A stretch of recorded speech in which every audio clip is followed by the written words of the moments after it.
Then, the following year, King Henry died. The Jews might have hoped that, with the death of the man they regarded as their persecutor, their troubles had finally come to an end. But they were soon awakened from that hope and discovered the truth of the saying from the book of Job, "Man, whether Jew or Gentile, is born into trouble as the sparks fly upward." When Prince Richard succeeded his father as king, the Jews, hoping to secure his favor and protection, came from every part of the kingdom to attend his coronation at Westminster. They dressed in their finest clothing and brought many valuable gifts worthy of being presented to the king. However, the courtiers, along with many of the common people, mocked them. Believing that Jews were generally practitioners of sorcery and might use magic to bewitch the king if they were allowed into the ceremony, an order was issued forbidding any Jew, under severe penalties, from coming near the palace. Even so, several Jews who had traveled a great distance to witness the splendor of the occasion ignored the danger. Thinking that as strangers in London they would not be recognized despite the proclamation, they attempted to appear at Westminster. They were discovered by officers from the abbey who violently attacked them and dragged them out of the church, leaving them half dead.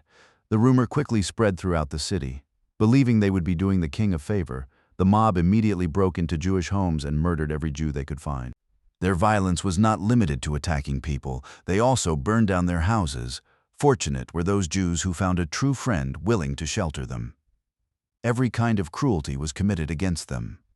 The more respectable citizens, who tried in vain to calm the situation themselves, sent messengers to Westminster to ask the king for immediate help, fearing that the riot would grow so violent that it would endanger the entire city. When the king heard this terrible news, it interrupted the celebrations of the day. He immediately sent Ranulph Glanville, his chief justiciar, together with several leading nobles, to put down the riot and discover who had started it. But because they were not accompanied by a large military force, the rioters, confident in their own strength in carrying away their loot, refused either to listen to their appeals or to show them any respect. Although they claimed that they were acting out of loyalty and devotion to the king, they continued their violence throughout the rest of the day and into the following morning. Neither the nobles nor the chief justiciar dared remain among them. The king was deeply distressed by these events. He regarded them as a very bad omen that his reign should begin with so much bloodshed, and that his very first command should meet with so little obedience. The next day, having more time to act, and after making better preparations, and because the crowd had begun to disperse, perhaps satisfied with the plunder they had taken, the king conducted a thorough investigation into the leaders of the riot. Several of them were arrested and brought to trial. 3 were executed, 2 for robbing a Christian under the false claim that he was a Jew, 1 for setting fire to a Jewish house, which then spread and burned a Christian's home as well. During the unrest, Benedict, a Jew of York, was seized and threatened with immediate death unless he accepted baptism and declared himself a Christian. To save his life, he agreed, but once peace had returned, he was brought before the king and asked whether he intended to remain a Christian. He admitted that, out of fear of death, he had indeed gone through the ceremony of baptism, but that in his heart he had always remained a Jew. The king then turned to Baldwin, Archbishop of Canterbury, and asked, "This is a new situation, my lord. Tell me, what should we do with him?" The archbishop, being described by the author as an uneducated and coarse man, replied, "Sir, why should we trouble ourselves? If he is unwilling to become a servant of God, then let him remain a servant of the devil." The king, somewhat surprised by this answer, allowed Benedict to leave without further action, and no more was done about the matter. The author concludes by noting that this archbishop, who delighted more in warfare than in spiritual duties, had his brains dashed out only a few months later during the siege of Acre. But although these attacks against the Jews were quickly put down in and around London, reports of the great wealth seized by those who attacked them spread to other places. This encouraged people elsewhere to imitate them, so that, if not for what the author regards as God's intervention, the Jews might have been completely destroyed throughout the entire country. This happened despite the fact that they had shown themselves to be loyal subjects of the king by contributing very large sums toward the Holy Land expedition he was undertaking that year. Because of this, the king had officially proclaimed that they were under his special protection. Even so, they were attacked in many places at once, and after the hardships they had already suffered, their complete destruction seemed almost certain. Brompton says that the citizens of Norwich were the first to follow the example set by the people of London.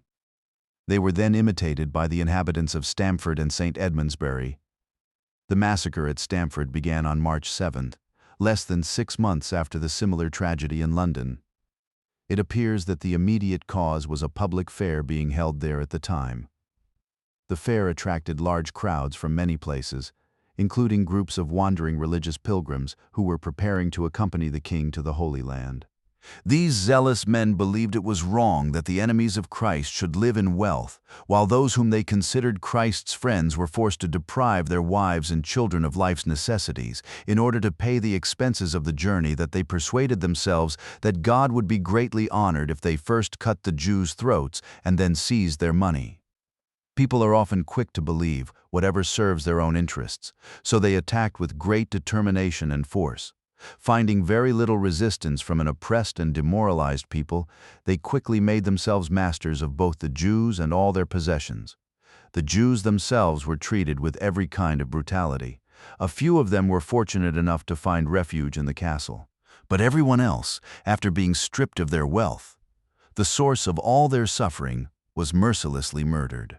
The pilgrims, claiming that all of this was done for the glory of God, immediately boarded ships and sailed for Jerusalem, without a single one of them being detained by the authorities or investigated by the king for such an outrageous act of violence. But, according to the author, divine providence did not leave the matter entirely unpunished. One of the robbers had taken such a large amount of money that he carried it only as far as Northampton.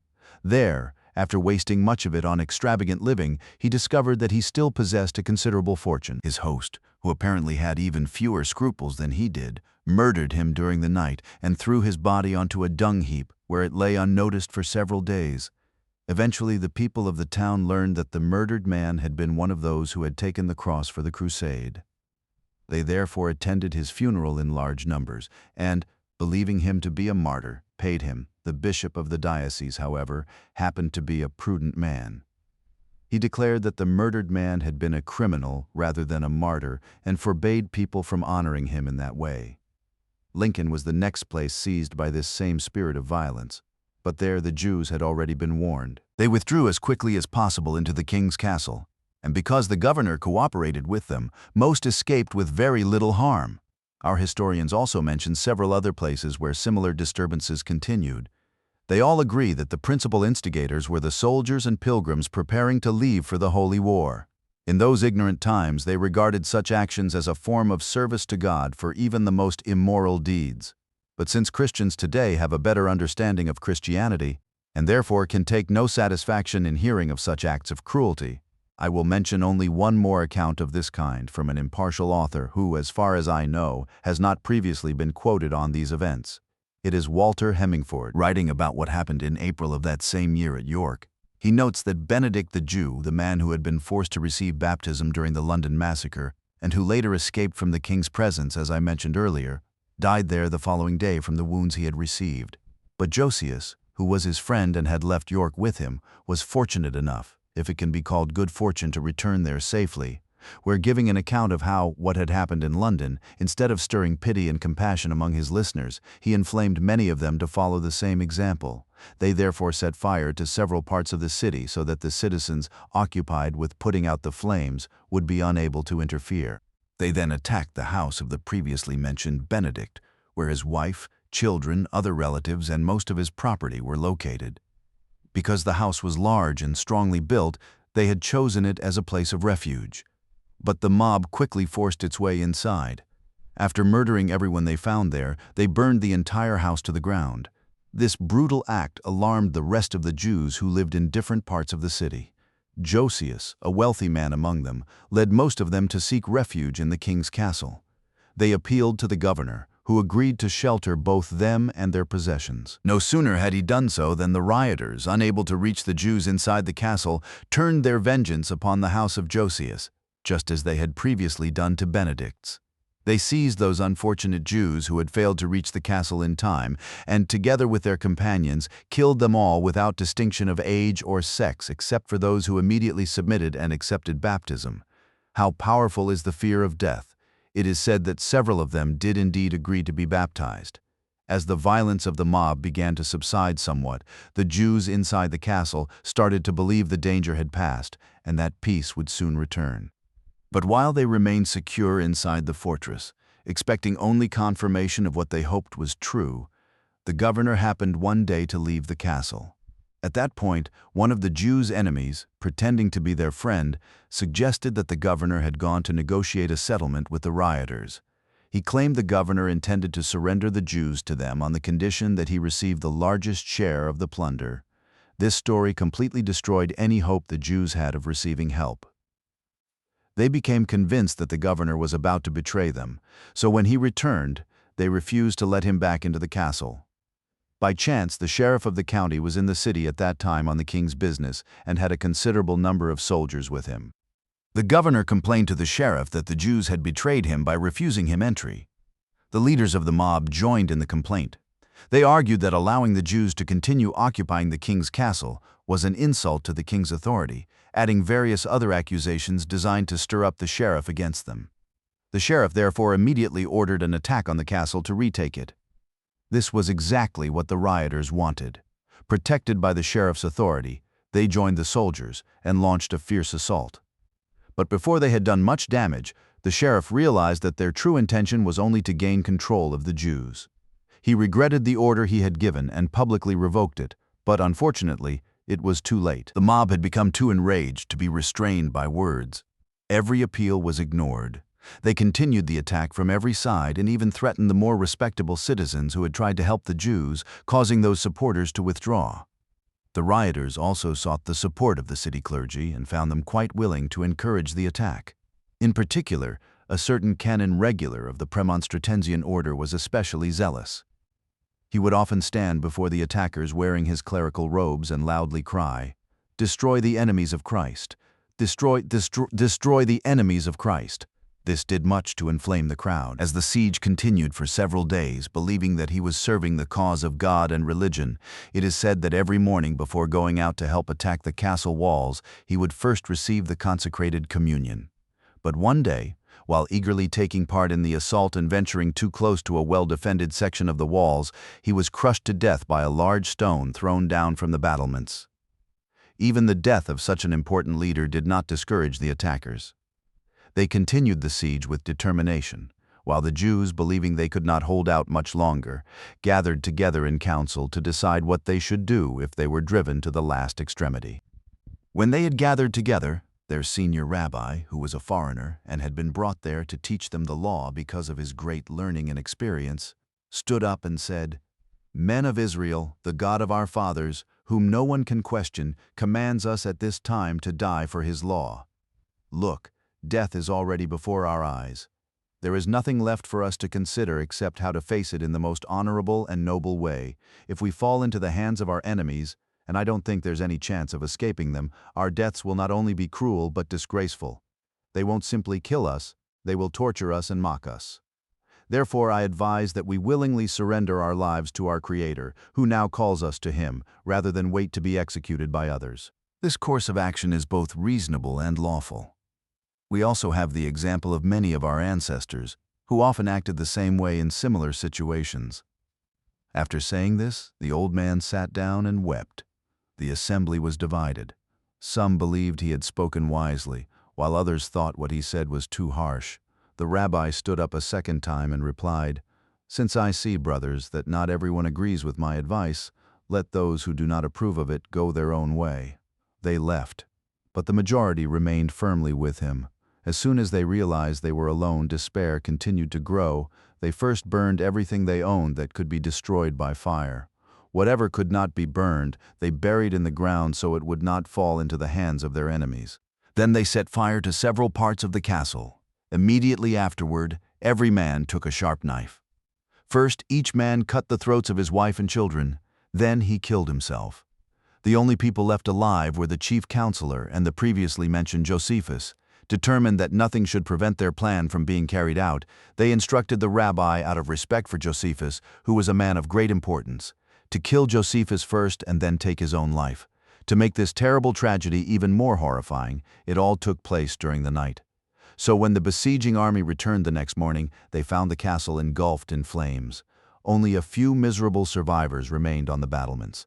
These survivors did not resist. Through their sighs and tears, they told the attackers the tragic fate of their fellow Jews. They even offered to surrender themselves along with all of the remaining treasure, and to become Christians if only their lives would be spared. But nothing could calm the attackers' religious fury while any object of their hatred remained alive. No sooner had these unfortunate people opened the gates and agreed to the terms than the rioters rushed in like a flood and slaughtered them all. Even this, however, did not bring the violence to an end. Although the rioters claimed they were acting out of religious conviction, their real motive was greed. They rushed to the cathedral and refused to lay down their weapons until the keeper turned over to them all the bonds, contracts, and financial records that Christian citizens had entrusted to the Jews for safekeeping. As soon as they had gathered up these documents, they threw them into a fire that had been prepared for that purpose. Once everything had been burned, they announced that they were satisfied, and the city returned to its former peace. But when news of these events reached the king, he was furious. He had recently taken the Jews under his personal protection, and he saw this riot not only as a direct challenge to his royal authority, but also as a serious financial loss to the royal treasury. By burning so many records of debts owed to the Jews, which after their deaths legally belonged to the crown, the rioters had destroyed money that should have come to the king. The king therefore ordered Geoffrey Rydell, Bishop of Ely, and at that time the Chancellor of England, to go at once to York, punish those responsible for the uprising, and restore order. Rydell gathered a sufficient military force and traveled to York without delay.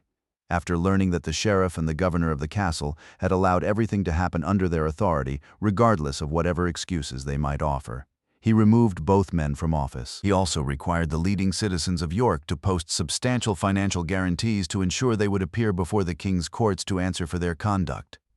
But as for the people who had actually taken part in the riot, when they learned that when word spread that a royal proclamation had been issued against them, the rioters fled so quickly into Scotland that not a single one of them was captured or executed for this terrible massacre, in which all historians agree that at least 500 Jews were killed. Some writers place the number as high as 1,500. The only person known to have been punished for the riot was a man named Richard Malabis, a nobleman of some standing. To regain the king's favor, he was forced to surrender 22 of his estates until King Richard returned. These lands had been seized because of his role in the slaughter of the Jews at York. He, along with his two squires, Walter de Carton and Richard de Cucany, was allowed to recover his property only after the king came back. Around this same time, King Richard fulfilled the vow made by his ancestors to undertake a pilgrimage to Jerusalem. Once all the preparations had been completed, he took up the pilgrim's staff and scrip at Canterbury on February 24th and sailed from Dover on March 6, 1190. This great expedition cost the kingdom enormous sums of money. The king was forced to find extraordinary ways to finance it. One of the first measures King Richard took was to sell the castles of Berwick and Roxburgh to the Scots for 10,000 silver marks. He also sold the earldom of Durham to Hugh Pudsey, Bishop of Durham, along with the priory of Coventry and all of its lands. He even claimed that he had lost his royal signet ring. Then he issued a proclamation requiring everyone who wished to keep the grants and privileges he had previously given them to appear before him and have those grants confirmed under his new royal seal. This clever maneuver brought a great deal of additional money into the royal treasury. While King Richard was away on the crusade, there were no more reports of Jews being plundered. That is all the more remarkable because the expedition turned out almost exactly as many had feared. It ultimately failed, and Richard himself was captured and imprisoned. On his return journey through Germany, an enormous ransom had to be raised to secure his release. Bishops, earls, barons, abbots, and priors were required to contribute a full quarter of their annual income. Yet the Jews, despite everything they had suffered, were also expected to pay their share. They had not been completely forgotten. Soon after Richard regained his freedom and returned to England, the chronicler Roger Hoveden tells us that the king gave special attention to the affairs of the Jews. He appointed traveling royal judges throughout the kingdom and instructed them to investigate the murders of the Jews. They were to determine who had killed them, who had been present at the killings, who had taken possession of their lands and property, and who had assisted or encouraged those responsible. The judges were also ordered to seize the property of anyone found guilty and turn it over to the crown. The king also ordered that anyone found guilty of these crimes who had not yet paid a fine to the crown or to the royal judges was to be arrested. They were not to be released unless the judges or the king himself gave permission, wanting to know exactly what wealth the Jews possessed throughout the kingdom. The king ordered a complete inventory to be made of every Jew's property. This included cash, goods, debts owed to them, real estate, and all other personal possessions, so that, if he wished, he could tax or seize those assets. The survey was modeled on the famous Domesday Book, compiled under William the Conqueror. Every asset belonging to a Jew was to be officially recorded. Anyone who concealed any part of a Jew's property would forfeit both his own possessions and his personal liberty. The king also established 7 public offices where all financial agreements involving Jews were to be recorded. Every contract was required to be made in the presence of 6 legal witnesses, 2 Jewish lawyers, 2 Christian lawyers, and 2 public notaries. In addition, the clerks William de Santa Maria and William de Chimelli were required to be present whenever these contracts were executed. Each agreement had to be written as an indenture, 2 matching copies made from the same document. One copy was given to the Jewish lender and sealed by the borrower. The other was placed in a secure public chest fitted with 3 separate locks. 3 different people held the keys to that chest. One key was entrusted to the Jewish representatives, another to the Christian representatives, and the third to the royal clerks. The chest itself was also sealed with all 3 official seals. The royal clerks were also ordered to keep a master register containing copies of every contract. This official record was to be updated whenever any change was made to an original agreement. A fee of 3 pence was charged for preparing each contract. Half of the fee was paid by the Jewish lender, and the other half by the borrower of the 3 pence collected. The 2 scribes each received 1 penny, while the keeper of the official records received the third. The king further ordered that no loan, repayment, receipt, release of debt, or any other change to a contract could be made unless the designated officials were present, or at least the majority of them.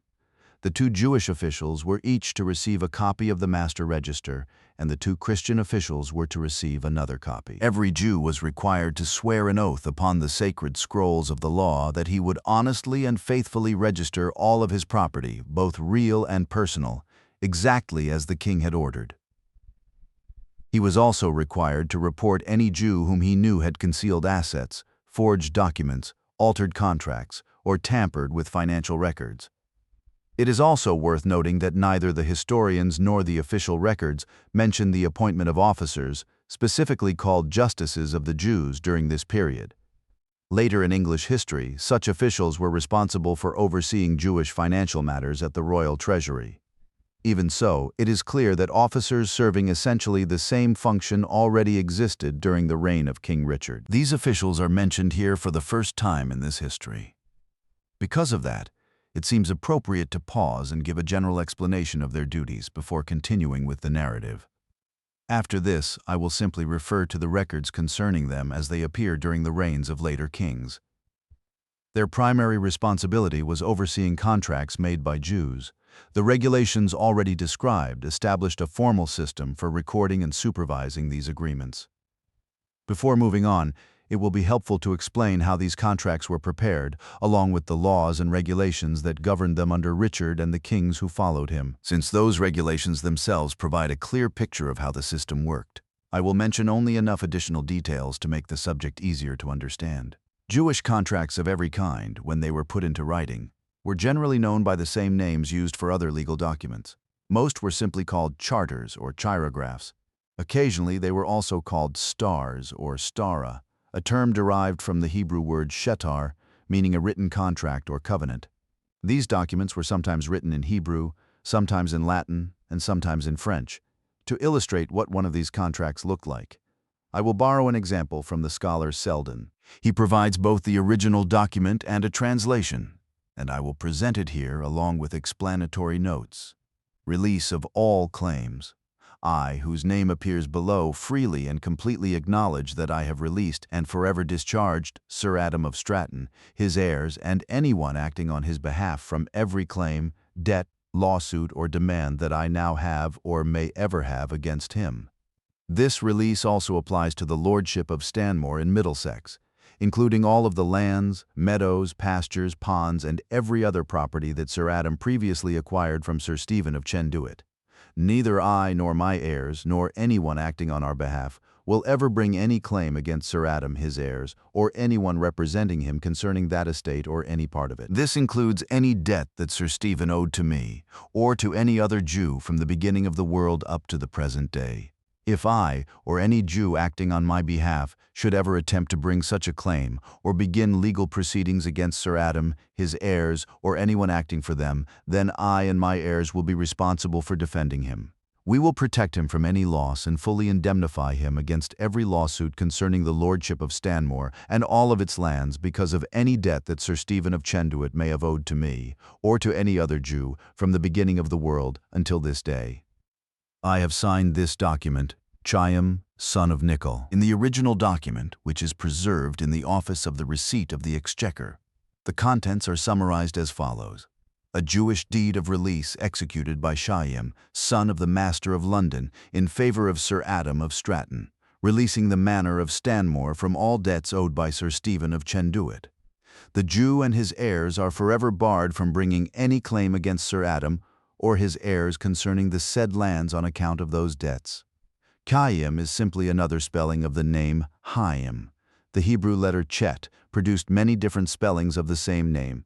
Likewise, Nicol is another form of Lincoln, a spelling that frequently appears in the records of that period. This fits well with the Latin description calling him the son of the Master of London. Since Lincoln refers to where he lived, the title Master of London likely refers instead to his position.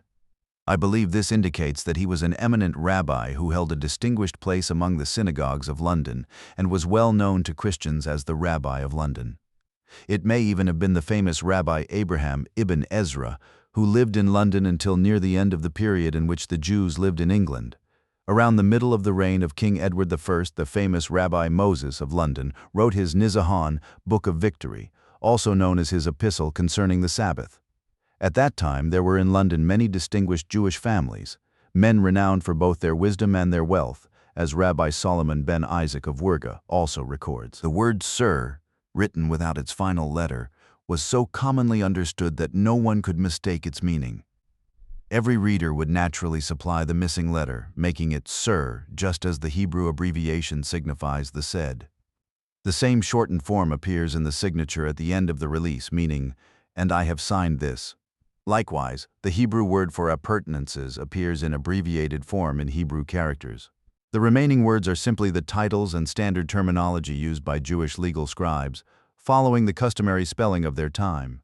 However, the words meaning to aid and to assist in Rabbinic Hebrew would have been more properly written using a different Hebrew root. The learned author from whom this document is taken observes that the title Sir, placed before the names of Christian knights, had become accepted as an actual part of their names.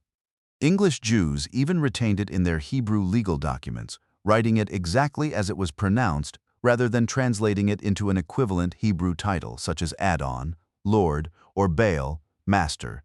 By contrast, Latin writers almost always rendered it as Dominus, Lord. The oldest surviving example of this second type of document is a deed of release executed by Aaron, a Jew of Lincoln, in favor of William Fullard, dated in the year 1176. The document reads, "Let all who see or hear this document know that I, Aaron, a Jew of Lincoln, by this present deed, have forever released William Fullard from every debt that he, his heirs, or anyone acting on their behalf owed to me or to any Jew in England. I declare that he is fully discharged from every obligation arising from those debts. I also acknowledge that I have received from him £100 and 60 marks in full settlement, under an agreement made at Monakel. Furthermore, I acknowledge that all documents relating to those debts have been returned to me, and that any others still in my possession will be surrendered to him as soon as I am able." Mr. Maddox also provides an example of a French star in his Formula Anglicana, no DCL XXD Nix. It is a general deed of release from Fitzhagen, a Jew acting as attorney for his father, to John de Say. The document begins, "I, the Jew called Fitzhagen, acknowledge and declare for myself and on behalf of my father Hagen that Sir John de Say, together with his ancestors, his heirs, his children, myself, my heirs, and all who represent me, are forever released and discharged from every debt, demand, claim, obligation, and legal action that they ever owed or could owe, whether evidenced by a charter, a chirograph, or any other legal instrument, from the beginning of the world until the date of this deed. And if any charter, record, or other document should ever be produced before Sir John, or before his ancestors, heirs, children, or any of their representatives, or before me, my ancestors, heirs, children, or anyone acting on my behalf, concerning any debt owed before the date of this deed, I acknowledge that for myself, my father, my heirs, my children, and all who represent me, Sir John D'Blossiers, his heirs and his children are forever released and discharged from every such debt. I and my heirs will forever guarantee and defend this release on behalf of Sir John D'Blossiers, his heirs, and his children against every claim concerning any debt that existed before the date of this deed, from the beginning of the world until today. Executed on the Friday following the feast of St. Lucy, in the 2nd year of the reign of King Edward, son of King Henry. In witness of this, I have affixed my seal, Jacob, son of Hagan.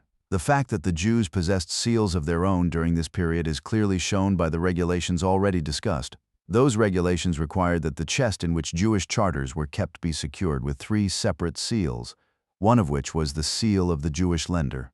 I will present even stronger evidence of this later. According to an old general law of the kingdom, which has not survived to the present day, whenever a contract between a Christian and a Jew was made by chirograph, one copy of the document had to be placed in the official chest, where Jewish records were kept. If no copy was found there, the Jew lost the right to enforce the debt. We read, "By the common law of the kingdom, if a Jew loses the document that records a debt, and no copy is found in the official chest of chirographs, the debt is considered void." In the same way, if a Jew privately released a debtor from an obligation but failed to record that release in the public register, the debtor could not rely on it as a legal defense. For example, Peter the goldsmith was sued for a debt that he had formerly owed to a Jew. At the trial, he claimed that the Jew had released him from the debt. However, the court ruled that no private release made between a Jew and a Christian could be accepted unless it had been entered in the official Jewish records according to the established regulations. Since no such entry existed, the debt remained legally due to the king. From this, it is reasonable to conclude that every contract or release that was properly entered into the official records carried such legal authority that it required no additional witnesses to prove its validity. The record itself was accepted as conclusive evidence. The official record, however, shows that this was not always the practice. For example, when Samuel Muchan and Muriel, a Jewish woman, sued Herbert, son of Herbert, to recover a debt of £400, Herbert did not argue that the debt itself was invalid. Instead, he claimed that the duplicate copy of the bond had never been properly entered into the official register. Had it been entered, he certainly would not have made this argument. Rather, he pleaded that the document was not genuine. From this record, we may also observe how legal documents were proved during the reign of King John. A deed was established by the testimony of both Christian and Jewish witnesses, according to the form of the charter that we shall examine later. Likewise, if a Jew acknowledged that a debt had been paid, it was not enough for the debtor merely to produce a receipt. The payment also had to be entered into the official rolls, as one writer explains. Whenever a man dealt with the Jews, even after he had received a full discharge, he could still find himself challenged. In such cases, the court would send officers to proclaim throughout the county, or in the castles and principal towns on the Jewish Sabbaths, summoning all the Jews of the particular synagogue to appear before the exchequer of the royal treasury to answer any dispute of this kind. Thus, in the 52nd year of Henry III, the sheriff of Essex was ordered to announce in every synagogue throughout the county, on 3 successive Sabbaths, that if any Jew claimed that Roger, son of Peter, owed him a debt, he was to appear at the exchequer to present his claim. The sheriff was instructed to issue this proclamation in Latin, in Hebrew, or in whichever language the local Jews understood. The same procedure was to be followed by all other sheriffs and constables. In those days, both Hebrew and Latin were commonly used, not only in Jewish legal documents, but also in the official records of the law. Likewise, in legal disputes between Christians and Jews, juries were made up of both Christian and Jewish members. As many records show, the panel consisted of 12 qualified Christian jurors together with 12 qualified Jewish jurors, although we do not know the exact oath these Jewish jurors took. Rabbi Moses of Kosi, who lived during the reign of Henry III, states that Jews, while holding the Pentateuch in their arms, were instructed to swear, "by the God of Israel, who is merciful." From all this, we may conclude that the elaborate system requiring Jewish contracts to be executed before public notaries, a system established by King Richard, was of relatively little practical benefit to ordinary people. It appears to have been designed chiefly for the king's own financial interests and to keep him informed of transactions involving the Jews. Many official records could be cited on this subject. However, because they frequently contradict one another, it is evident that there was never a single fixed procedure followed in every case. I will not burden the reader with any more examples. 2 or 3 are enough to support the point I have been making. We have already seen from an earlier record that unless a deed of release was properly entered into the official register, the debtor could not be discharged from the debt. Instead, the money still had to be paid to the king. However, another record from the reign of Henry III states that it was enough if the creditor simply acknowledged the release before the royal judges. The record states, Leo, son of Cress, a Jew, appeared before the barons of the Exchequer at London on the feast of St. Victor and acknowledged that he had released by deed a debt of £100 owed by Richard of Westminster, together with his heirs, forever. He further acknowledged that if the original deed should later be found in the official chest where chirographs were kept, it should be considered null and of no legal effect. From this record it appears that a debt could be legally discharged, even though the original deed of obligation remained uncancelled in the official register. Yet another record, from the 6th year of Edward I, tells a different story. When the king instructed the justices of the Jews to issue a release in favor of Robert Percy against the Jews, they replied that they could not legally do so until the original charters had first been removed from the official chests and cancelled. The king therefore ordered the barons of the Exchequer to summon the justices of the Jews and the keeper of the Jewish records so that they might immediately issue Robert the requested deed of release. The barons replied that this could not legally be done until every charter relating to Robert had first been removed from the official chests throughout England and formally cancelled. Again, although we have already seen that, according to the common law of the kingdom, a Jew was supposed to lose the right to collect a debt if no matching copy of the chirograph could be found in the official chest. We later find a case in which Aaron, a Jew of York, was permitted to sue for a debt of £400, even though no such copy existed in the chest. The royal order states, "The king commands all concerned to know that since Aaron, a Jew of York, has appeared before our justices and the keeper of the Jewish records, seeking permission to recover a debt from Peter, son of Osen, in the amount of £400, we grant him leave to proceed, even though the original charters and records of the debt are no longer in the official chest of chirographs." In short, the king's will was the ultimate authority in these matters. By paying generously for royal favor, a person could often obtain an exception to almost any rule. If someone who owed money to a Jew was willing to pay the king a substantial sum, he would order that the bond could not be enforced unless the Jew also paid him a fee. He might even negotiate a settlement directly with the debtor and compel the Jew to accept less than the full amount owed, including part of the principal itself. In no case, however, was a Jew allowed to sue for a debt without first paying a fee, known as pontage, to the king. The usual charge appears to have been 10%. The records contain many examples of this practice. With these examples before us, I will conclude this subject by making one further observation. Although the regulations mention only 6 or 7 public offices where these official chests were to be kept, in practice there appears to have been one established in nearly every important town that had a significant Jewish population. This is evident from the surviving records, although listing them all would be tedious. I will therefore move on to give a general account of the justices of the Jews, whom I mentioned earlier. The justices of the Jews were royal officials assigned to a special division of the Exchequer known as the Exchequer of the Jews. Their responsibility was to oversee the revenue that the crown received from the Jewish community, much as the treasurer and the barons of the Exchequer supervised the kingdom's general revenues. It does not appear that the number of justices of the Jews was ever fixed, but there was always more than one serving at a time. When the office was first established, apparently shortly after King Richard returned from the Holy Land, some of the most respected Jews themselves were appointed to these positions. In the great roll of the 10th year of King Richard's reign, already mentioned Benedict of Talemont and Joseph Aaron, both Jews, are listed as justices of the Jews. In later years, both Jews and Christians seem to have served together in this office. Eventually, however, the position came to be filled almost entirely by Christians. These officials were usually appointed directly by the king through letters patent.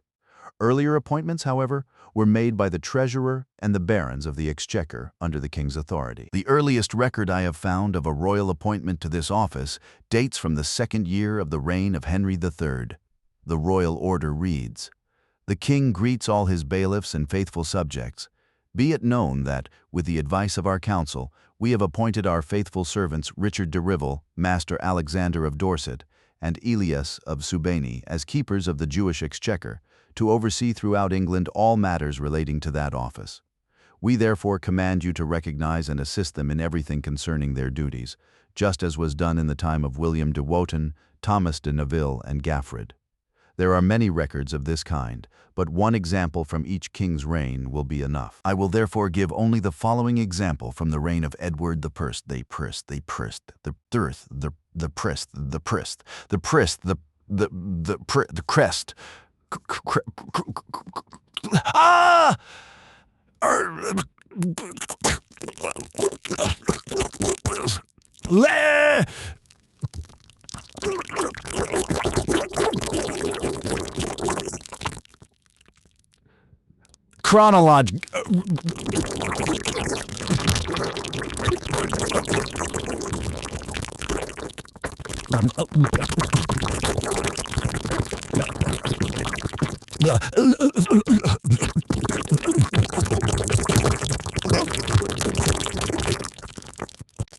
Never.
Since it also contains several other matters relating to the Jews, I will present it in full, just as it appears in Mr. Maddox's History of the Exchequer. That William was to continue carrying out those duties until the king should order otherwise. The king also directed the justices to instruct William, in the king's name, to ensure that all the Jews throughout England complied with these commands. Before these officials were allowed to take office, they were always required to swear an oath of loyalty to the king. Afterward, official warrants were issued to the treasurer of the Exchequer, directing that they be formally seated upon the judicial bench. One such warrant reads, "The king has appointed Adam de Grenville as one of his justices of the Jews. He is therefore to receive the customary oath of loyalty due to the king by virtue of his office. The treasurer is commanded to seat him in the Exchequer of the Jews as one of the king's justices without delay. Once they had been appointed and admitted to office, they were regarded as officers or members of the Exchequer and enjoyed all the privileges granted to officials serving there." On one occasion, Robert de Fulham, one of the justices of the Jews, came into the Exchequer and complained that he had been assaulted at Westminster Hall by Robert de Colleville, a sergeant at law. Because the justices of the Jews were members of the Exchequer, the treasurer and the barons ordered the sergeant to appear before them. In the presence of the treasurer, the barons, and Gilbert de Preston and Roger de Mouland, justices of the king's bench, who happened to be sitting in the Exchequer, the sergeant humbly submitted himself to the authority of the justice of the Jews. Through the mediation of the other sergeants of the king's bench, the dispute was settled and the parties were reconciled. Since the official record preserves both the details of the offense and the form of the sergeant's submission, which was as humble as could well be expressed, I will reproduce it in full. The official record states that Robert de Colleville appeared before the treasurer, the barons of the Exchequer, and Gilbert de Preston and Roger de Mouland, the justices of the king's bench. There, dressed only in his tunic, with his head uncovered, he placed himself completely at the mercy of Robert de Fulham. He submitted both his person and all of his lands, property, and possessions to him.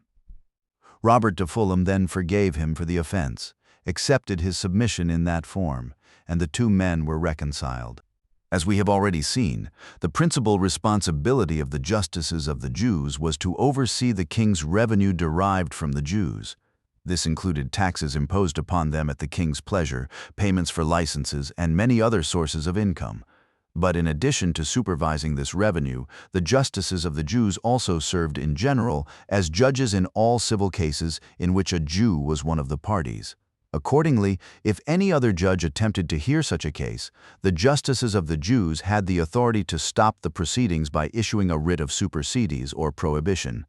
The following example illustrates this authority. The record concludes by ordering that all lawsuits involving Jews be brought before the justices of the Jews, so that they, together with the other judges assigned to that court, might decide those cases according to the established laws and regulations governing the Jews. The order was issued at Westminster on January 7th, in the 56th year of the reign of Henry III. Sir Edward Coke, in the fourth part of his Institutes, refers to this tribunal simply as the Court of the Justices of the Jews. The office was undoubtedly a profitable one.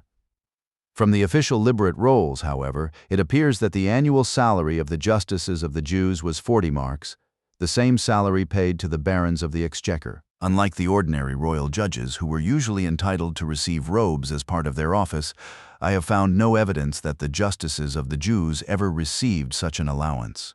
The final record relating to this matter appears in a liberate roll from the 19th year of Edward I, which also notes that by that time there were no longer any Jews living in England.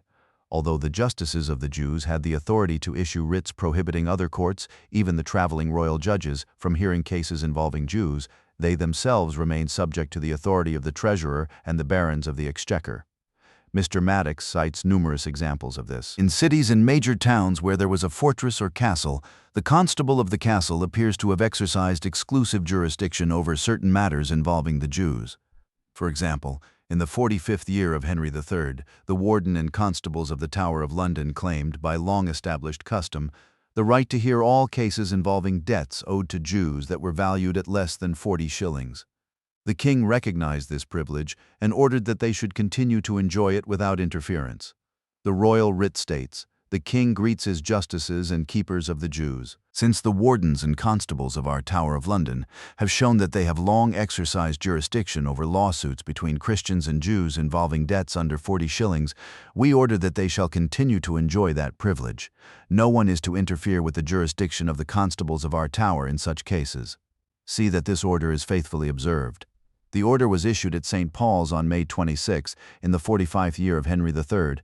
Many other writs of the same kind can also be found, assigning and confirming the authority of various constables over matters relating to the Jews, including the investigation of mortgages, the examination of their charter rolls, and similar business. Serving under the justices of the Jews were several subordinate officers and clerks who worked in the exchequer and handled its day-to-day business. One of these officials held the title King's Clerk, and he appears to have been a Jew. The royal writ states, "The king orders that Abraham, son of Vives, shall serve as our clerk in the exchequer of the Jews, and shall have custody of the chest of chirographs at London, just as Abraham, son of Muriel, previously held it. We further command our justices and keepers of the Jews to receive the said Abraham into that office after he has taken the required oath of loyalty, and to place him in possession of the custody of the chirographs formerly held by Abraham, son of Muriel." The order was issued at Westminster on July 29th, in the 33rd year of Henry III. I also find mention of another official known as the King's Escheator, who was certainly a Jew. This office appears to have been discontinued after the death of Henry III, but it was revived in the 4th year of Edward I, as shown by the following royal grant made to Benedict, a Jew of Winchester. The grant begins, "The king greets his justices and keepers of the Jews." Since we have learned that our father, King Henry, maintained in the exchequer of the Jews an official responsible for taking possession of lands and goods that came into the king's hands through the death or conversion of Jews, or by any other lawful means, N.D. Since after the death of our father, we have had no Jew or any other person serving in that office, to the considerable loss of our interests, and since we have accepted our beloved Benedict of Winchester to perform those duties, we therefore command you that, after he has taken the required oath of loyalty, you shall admit him to that office in the customary manner whenever he presents himself for that purpose. The order was issued at Westminster on July 19th, in the 4th year of the reign of Edward I. William de Middleton served as keeper of the rolls and writs, receiving an annual salary of £10. William de Derby and Nicholas de Kingiston were responsible for collecting the tallage, a special tax imposed on the Jews, and the king paid them £4 and 19 shillings each year for their services. But it is now time to conclude this discussion and return to our historical narrative. Under the regulations already described, the Jews continued to live in relative peace until the death of King Richard, about 5 years later. Richard died on April 6, 1199, from a wound he received in the shoulder after being struck by a crossbow bolt during the siege of Challis, also called Chateau Gaillard, in Aquitaine. Since Richard died without children, his nephew Arthur would ordinarily have inherited the crown. But Eleanor, the mother of John, Richard's younger brother, clearly saw that if Arthur had become king, his mother would have governed the kingdom during his minority. She therefore joined the powerful faction that supported John. After taking control of the duchies of Normandy and Aquitaine, they persuaded the young Arthur to place himself under the protection of the King of France. The French king promised to secure the English crown for him, but in reality he did little to advance Arthur's cause. As a result, John succeeded to the throne. He soon proved to be a harsh and oppressive ruler. John was also a shrewd man. Although he had little concern for religion, he recognized how much wealth could be extracted from the Jews if they were encouraged to prosper. Therefore, at the beginning of his reign, he invited many Jews from abroad to settle in England. He not only confirmed all of their ancient privileges, but granted them many new ones as well. Since every religious community normally had the right to govern its own internal affairs, John also allowed the Jews to choose one of their own to serve as an official. This officer was appointed for life by the king through letters patent. In the records, this official is described by the Latin titles presbyter and sacerdos. For that reason, Lord Coke and Mr. Selden both concluded that the office was purely ecclesiastical, and they even referred to the holder as the high priest. However, William Prynne, in the second part of his demurrer, argues that the title Presbyter Judiorum never referred to such a religious office. Instead, he maintains that it was a secular official serving in the exchequer of the Jews responsible for keeping the official rolls of record. Prin's reasons are these. First, he argues that throughout the Old and New Testaments, as well as in Latin writers and official records, a Jewish priest is never called a presbyter but always a sacerdos, and his office is called sacerdotium. Second, he argues that whenever the terms presbyter or presbyteratus appear in the English records, the context shows that they refer to a civil office rather than a religious one. As for the first argument, there is little force in it unless he can prove that the clerks who prepared these records consistently used the same Latin terminology as the translators of the Bible or the ancient historians. He would also have to prove that the words presbyter or presbyteratus were ever used to describe a civil officer in any other historical record. On the contrary, we know that writers of every age have commonly used presbyter to mean a priest and presbyteratus to mean the priesthood. It is therefore far more likely that the lawyers who prepared these records intended those words to refer to a Jewish priest or to the Jewish priesthood, unless it can be shown from some particular historian that they were commonly used in a different sense. Prin's second argument is based on certain passages in the records where this presbyter of the Jews is mentioned. I will present those passages together so that the reader can judge the evidence more easily. The earliest record mentioning him is as follows. The king sends greetings to all his faithful subjects, both Jews and Christians.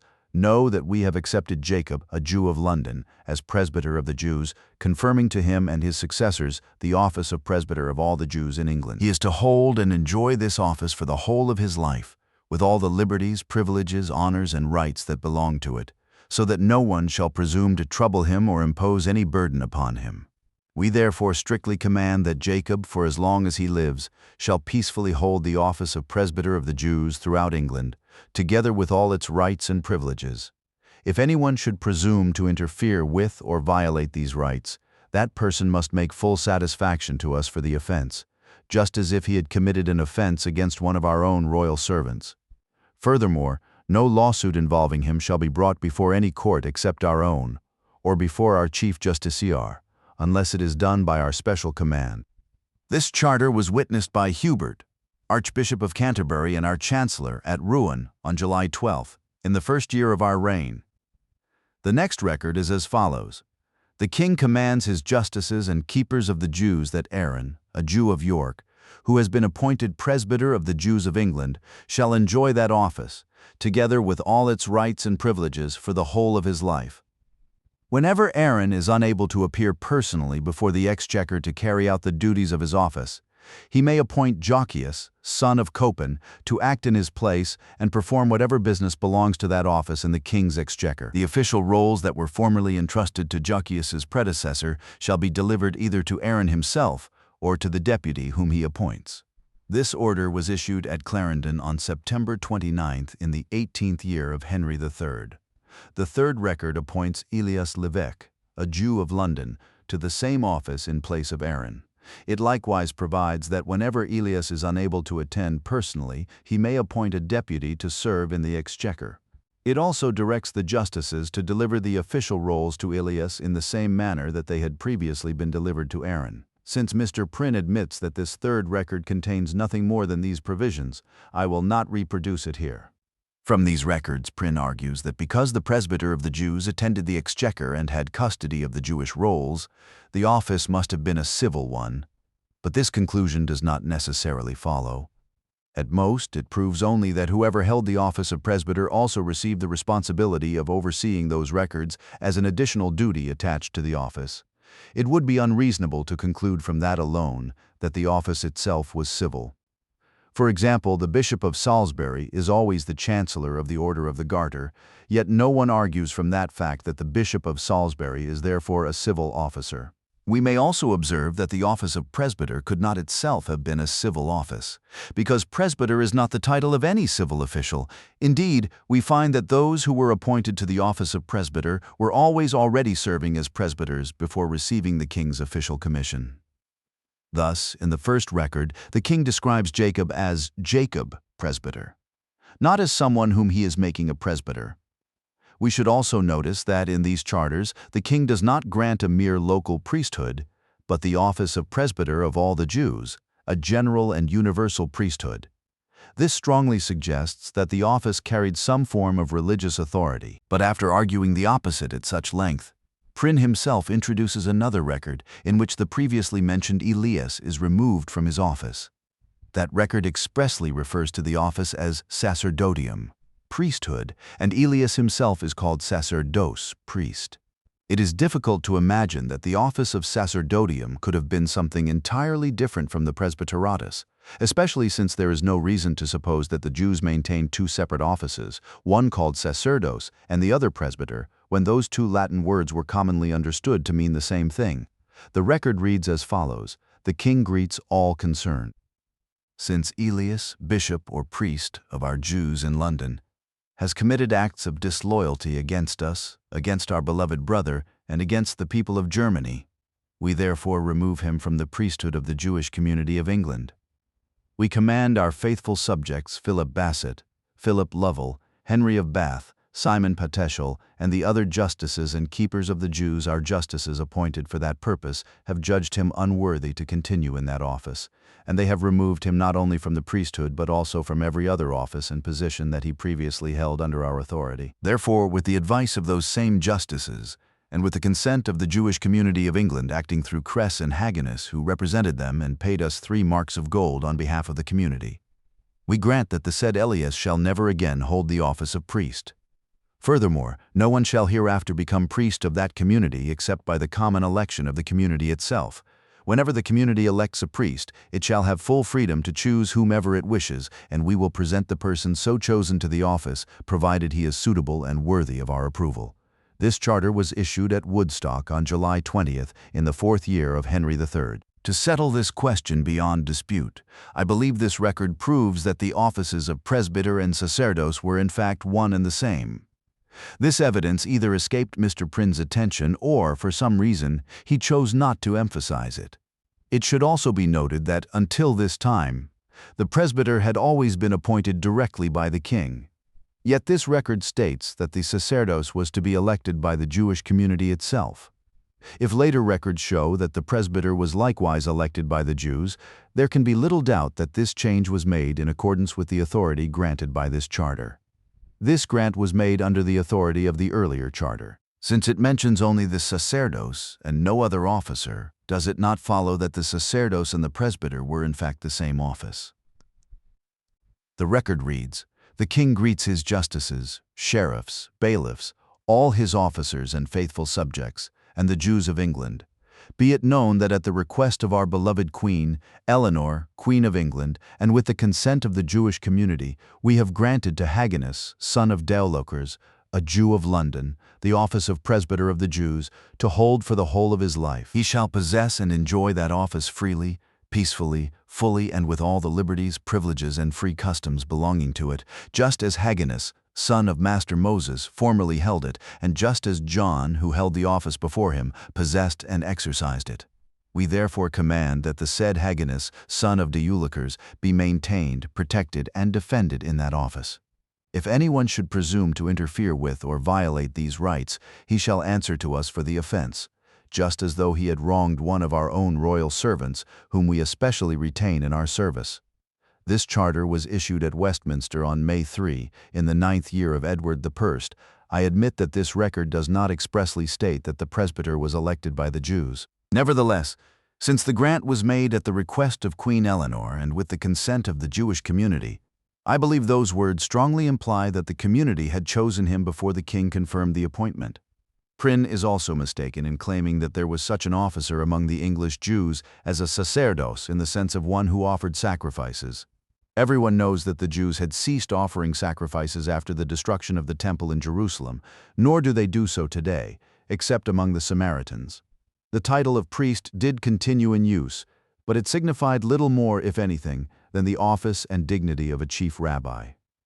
That position alone was sufficient to command both authority and respect, as any reasonable person would acknowledge. Indeed, the Jews held their rabbis in such high esteem that they interpreted the command in Deuteronomy 17:10, "You shall do according to all that they instruct you," as requiring complete obedience to the decisions of their rabbis. They carried this principle so far that it became a common saying among them, "A man who condemns a rabbi to hell should be told that his right hand was his left." In other words, a rabbi's judgment was presumed to be so trustworthy that one would scarcely believe he could make even the most obvious mistake. But to return to our history, as soon as King John had elevated Jacob above the other Jews by recognizing him as their high priest, he sought to honor him still further by granting him a charter of protection expressed in unusually warm and favorable terms, stronger perhaps than those granted to any of his Christian subjects. The king not only called him our beloved and familiar servant, but also commanded all his officials to care for him with the same diligence they would show toward the king's own person. John, by the grace of God, sends greetings to all his faithful subjects to whom these letters shall come. We command you that whenever our beloved servant Jacob travels through your towns or territories, together with his household and attendants, you are to provide him with safe passage and protection. You are to ensure that no one causes him any hindrance, injury, harassment, or inconvenience. If anyone dares to act against him in any way, that person shall answer to us for the offense. This charter was issued at Rouen on July 31st, in the first year of King John's reign, and witnessed by William Marshal and Hubert, Archbishop of Canterbury and Chancellor. The next year, King John granted the Jews an even greater charter, confirming their privileges. It declared that not only the Jews of England, but also those of Normandy, might live peacefully and honorably under King John's protection. They were confirmed in the possession of everything they had held during the reign of King Henry I, including their lands, mortgages, purchases, and all other property. They were also guaranteed all the liberties and customs they had enjoyed during Henry's reign. The charter further provided that whenever a legal dispute arose between a Christian and a Jew, whichever party brought the complaint was required to prove the case by producing two lawful witnesses, one Christian and one Jew.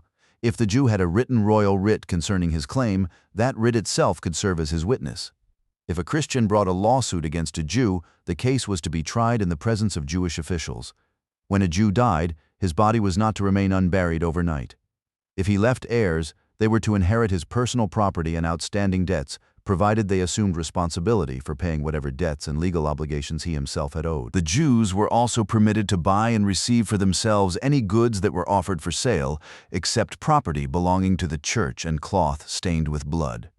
If a Jew was accused by another Jew and there were no witnesses, he could clear himself by taking an oath upon his sacred book. Likewise, if he was accused of an offense affecting the king's rights, he could clear himself by taking an oath upon the official roll. If a dispute arose between a Christian and a Jew concerning a loan, the Jew was required to prove the amount of the principal, while the Christian was required to prove the payments of interest.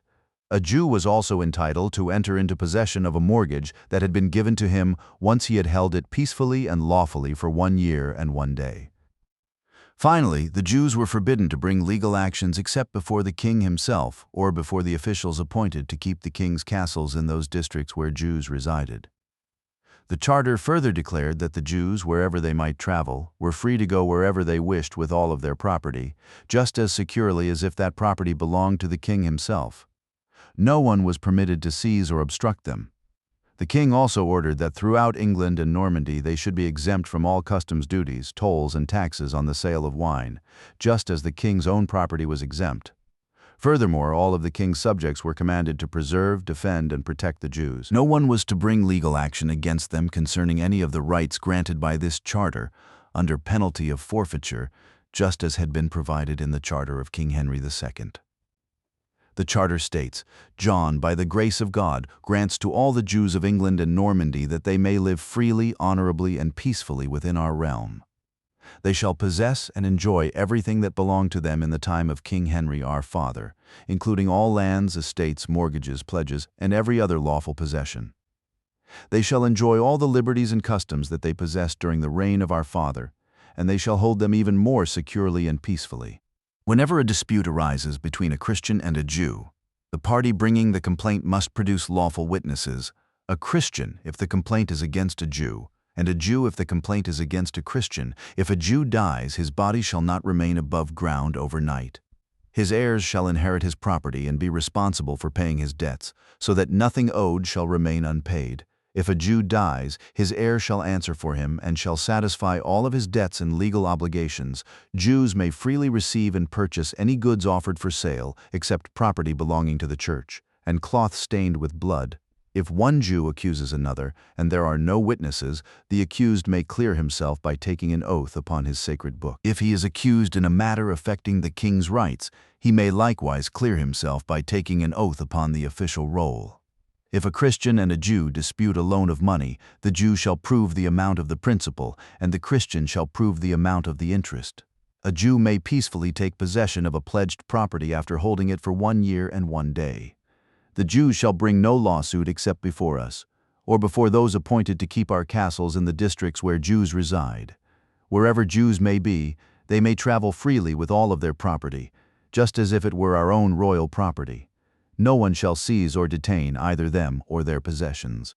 We further command that throughout England and Normandy they shall be free from all customs duties, tolls, and taxes on wine, just as our own property is exempt.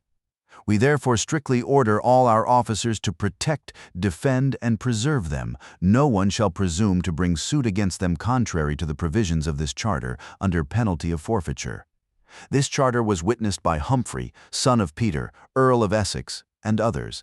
As a further privilege granted specifically to the Jews of England, King John issued another charter on the same day declaring that any disputes among Jews that did not involve claims belonging to the crown were to be heard and decided by the Jews themselves, according to their own law. The charter states, "Their cases shall be decided according to their own law, and justice shall be administered among themselves."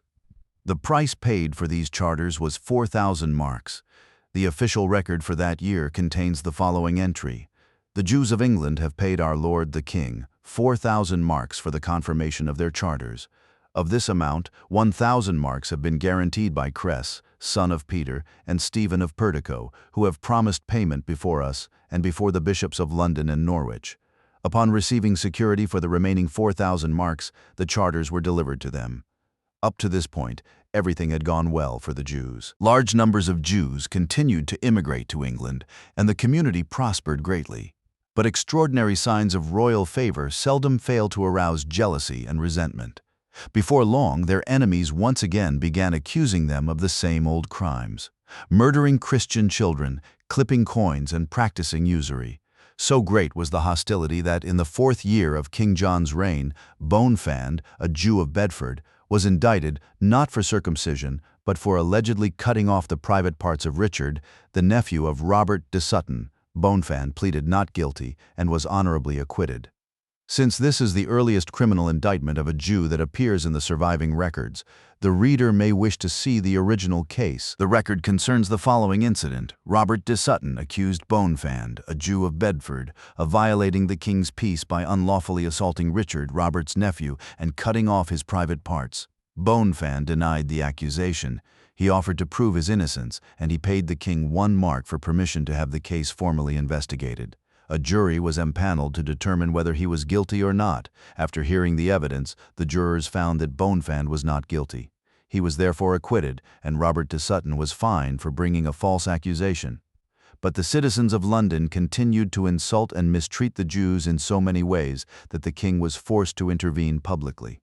He sent a stern letter to the mayor and barons of London, reminding them that he had always shown favor to the Jews, had protected their rights and liberties, and therefore expected the people of London to continue showing them the same loyalty and respect. The king's letter continued by saying that he could not understand why the citizens of London, knowing how strongly he favored and protected the Jews, would allow them to be mistreated so shamefully, especially when Jews living elsewhere in the kingdom were left in peace. He therefore warned the citizens that they must take care to prevent such abuses in the future. If any harm came to the Jews because of their neglect or approval, they would be held responsible. The king continued, "I know very well that these acts of insolence are committed only by the reckless people of the city, and it is your duty to restrain them." This letter was written in the 5th year of King John's reign. Its language is unusually forceful, and so unlike the ordinary style of royal letters that it is worth preserving. The letter begins, "John, by the grace of God, to the mayor and barons of London, greetings. We have always held you in high regard and have faithfully preserved your rights and liberties. We have believed that you would gladly do whatever would promote our honor and the peace and prosperity of our kingdom. Yet we are astonished that the Jews who are under our special protection should suffer injuries and mistreatment within the city of London at the hands of your citizens. Such conduct is plainly contrary to the peace of our kingdom and disturbs the tranquility of our realm. We are especially surprised because Jews living throughout England, except those residing in your city, continue to live in peace and security. The king's letter continues, "We say this for the sake of our Jews because their peace is our peace. Since we have granted them our protection, they ought to enjoy it without disturbance.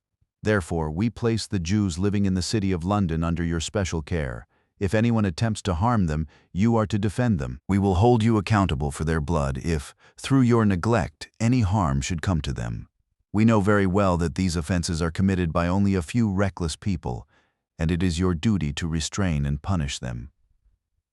This letter was issued at Montfort on July 29th in the 5th year of King John's reign. The king's willingness to protect the Jews is easily explained by the fact that he regarded them as a valuable source of royal revenue. Although he became angry whenever any of his subjects mistreated them, he did not hesitate to interfere personally in their financial affairs whenever it suited him. For example, in the 10th year of his reign, Robert, son of Roger, married a woman whose father owed a large sum of money to the Jews. The king ordered that Robert should be completely released from those debts for the rest of his life, and he granted him a formal deed of discharge under the Great Seal. The charter begins, "The king sends greetings to all. Know that we have released Robert, son of Roger, for the whole of his life from all debts owed to the Jews, including those due to William de Cheny, the father of Robert's wife, Margaret.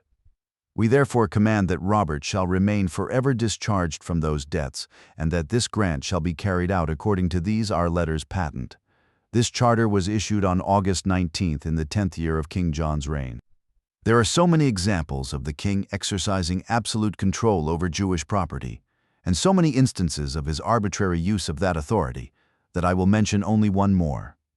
On one occasion, the king simply took a house belonging to a Jew and gave it, without any payment or compensation, to Earl Ferrars.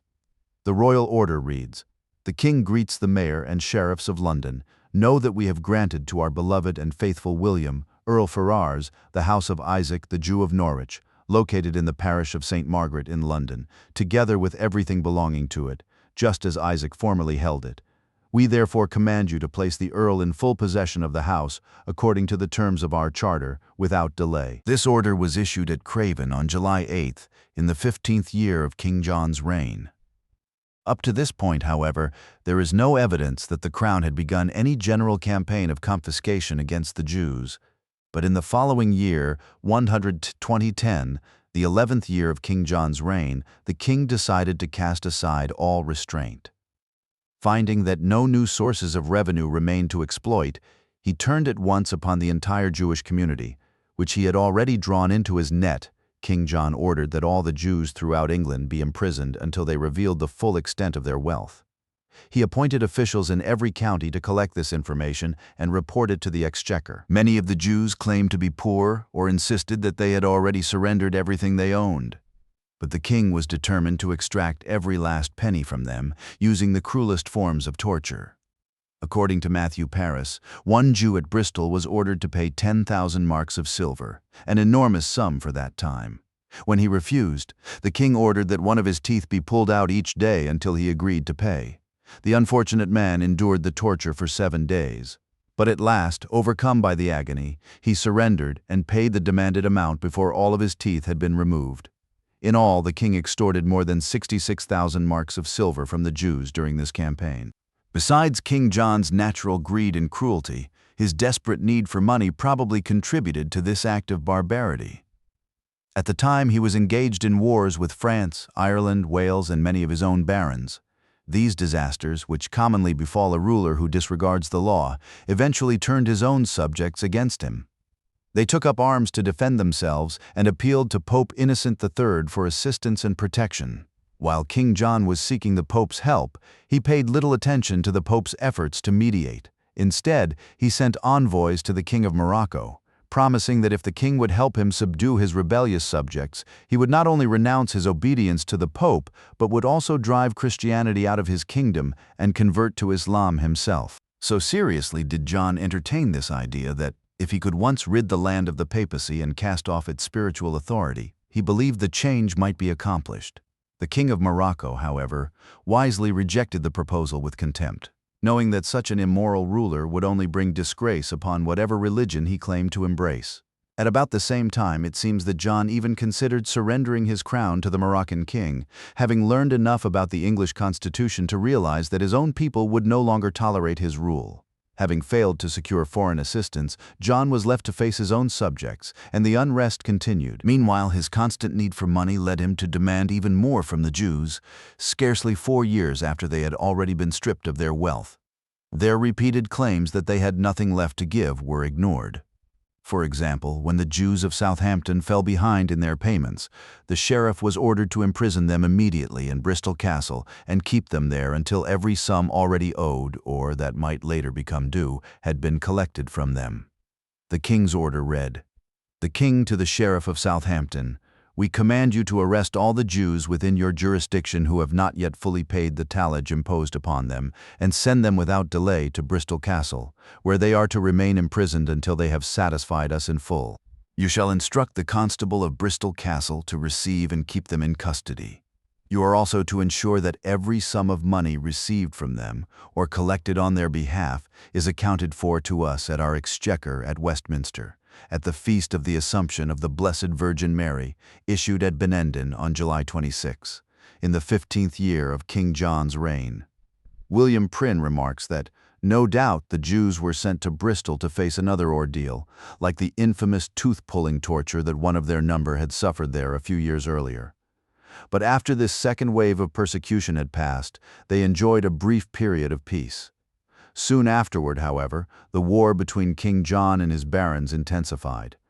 As the barons' forces advanced on London after ravaging the king's supporters throughout the countryside, they took revenge on the king's Jews after plundering their wealth and destroying their houses. The barons used the stones from those buildings to repair the city's walls and gates, which had been damaged when they entered London.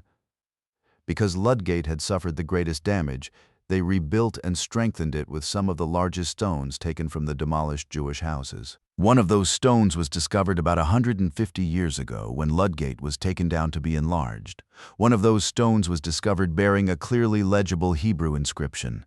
"This is the house of Rabbi Moses, son of the Honorable Rabbi Isaac." John Stowe, in his survey of London, and several other antiquarians, believed that this stone had once formed part of the front of a house, since it was the custom of the Jews to place their names above their doorways. Lord Coke, however, took a different view. He argued that it was a gravestone, claiming that the Hebrew word matzava means a monument or memorial. But Lord Coke offered no convincing evidence for that interpretation. Nor does the passage he cites from Roger Hoveden prove that Jews were ever buried within the city of London. While the Hebrew word can indeed refer to a tombstone, that meaning is not justified in this instance. Although these events were disastrous for the Jews of London, they ultimately proved beneficial for the Jews of England as a whole.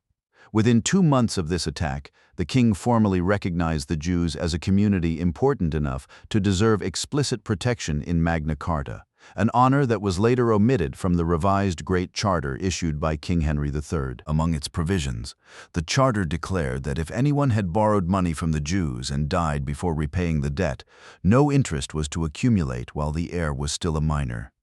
If the debt became payable to the king was to collect no more than the amount expressly stated in the original agreement. If the deceased left a widow who was entitled to her dower, she was not to be held responsible for any part of the debt owed to the Jews. If the deceased left children who were still under age, they were to receive reasonable support from the estate, according to its value, before the debt to the Jews was paid. The Jewish creditor was to be paid only from whatever remained afterward. This famous Magna Carta of King John was granted at Runnymede, between Windsor and Staines, on June 15, 1215, in the 17th year of his reign. It concludes with this remarkable declaration: "Since we have granted all these things for the honor of God, for the better ordering of our kingdom, and for the settlement of the disagreements between us and our barons, and because we desire that these liberties shall be enjoyed forever in their full and lasting force, we grant and confirm the following security. The barons shall choose 25 barons of the realm, who shall use all their power to observe, uphold, and enforce the peace and liberties granted and confirmed by this charter. If we, our chief justiciar, our bailiffs, or any of our officers violate any provision of this charter, or commit any offense against any person, and the violation is brought to the attention of he four barons, shall present the complaint to us, or to our chief justiciar if we are outside the kingdom, and demand that the wrong be corrected without delay. If we fail to correct it, or if our chief justiciar fails to do so within 40 days after the complaint has been made, then those 4 barons shall bring the matter before the remaining 25 barons together with the support of the whole kingdom. They may compel us by every means in their power. They may seize our castles, lands, and possessions until the grievance has been fully remedied. They shall not, however, lay hands upon our own person, nor upon the person of our queen or our children. Once justice has been done, they shall again owe us their obedience as before. Although later Acts of Parliament declared this provision to be high treason because it authorized armed resistance against the king, the charter itself still survives in the Cotton Library. It was first published from that manuscript by the distinguished antiquary Bishop Burnet, but scarcely had peace been restored between King John and his barons by the granting of this charter when war broke out again over its alleged violations. The barons therefore sought military assistance from the King of Scotland. As he marched with his army toward Berwick, King John met and defeated him, taking many of his soldiers prisoner and treating them with great severity. Yet even the Christian prisoners were never subjected to the variety of tortures that he inflicted. The Jews living in those regions were forced to carry out the executions of the Christian prisoners. This was the last major public event involving the Jews during King John's reign.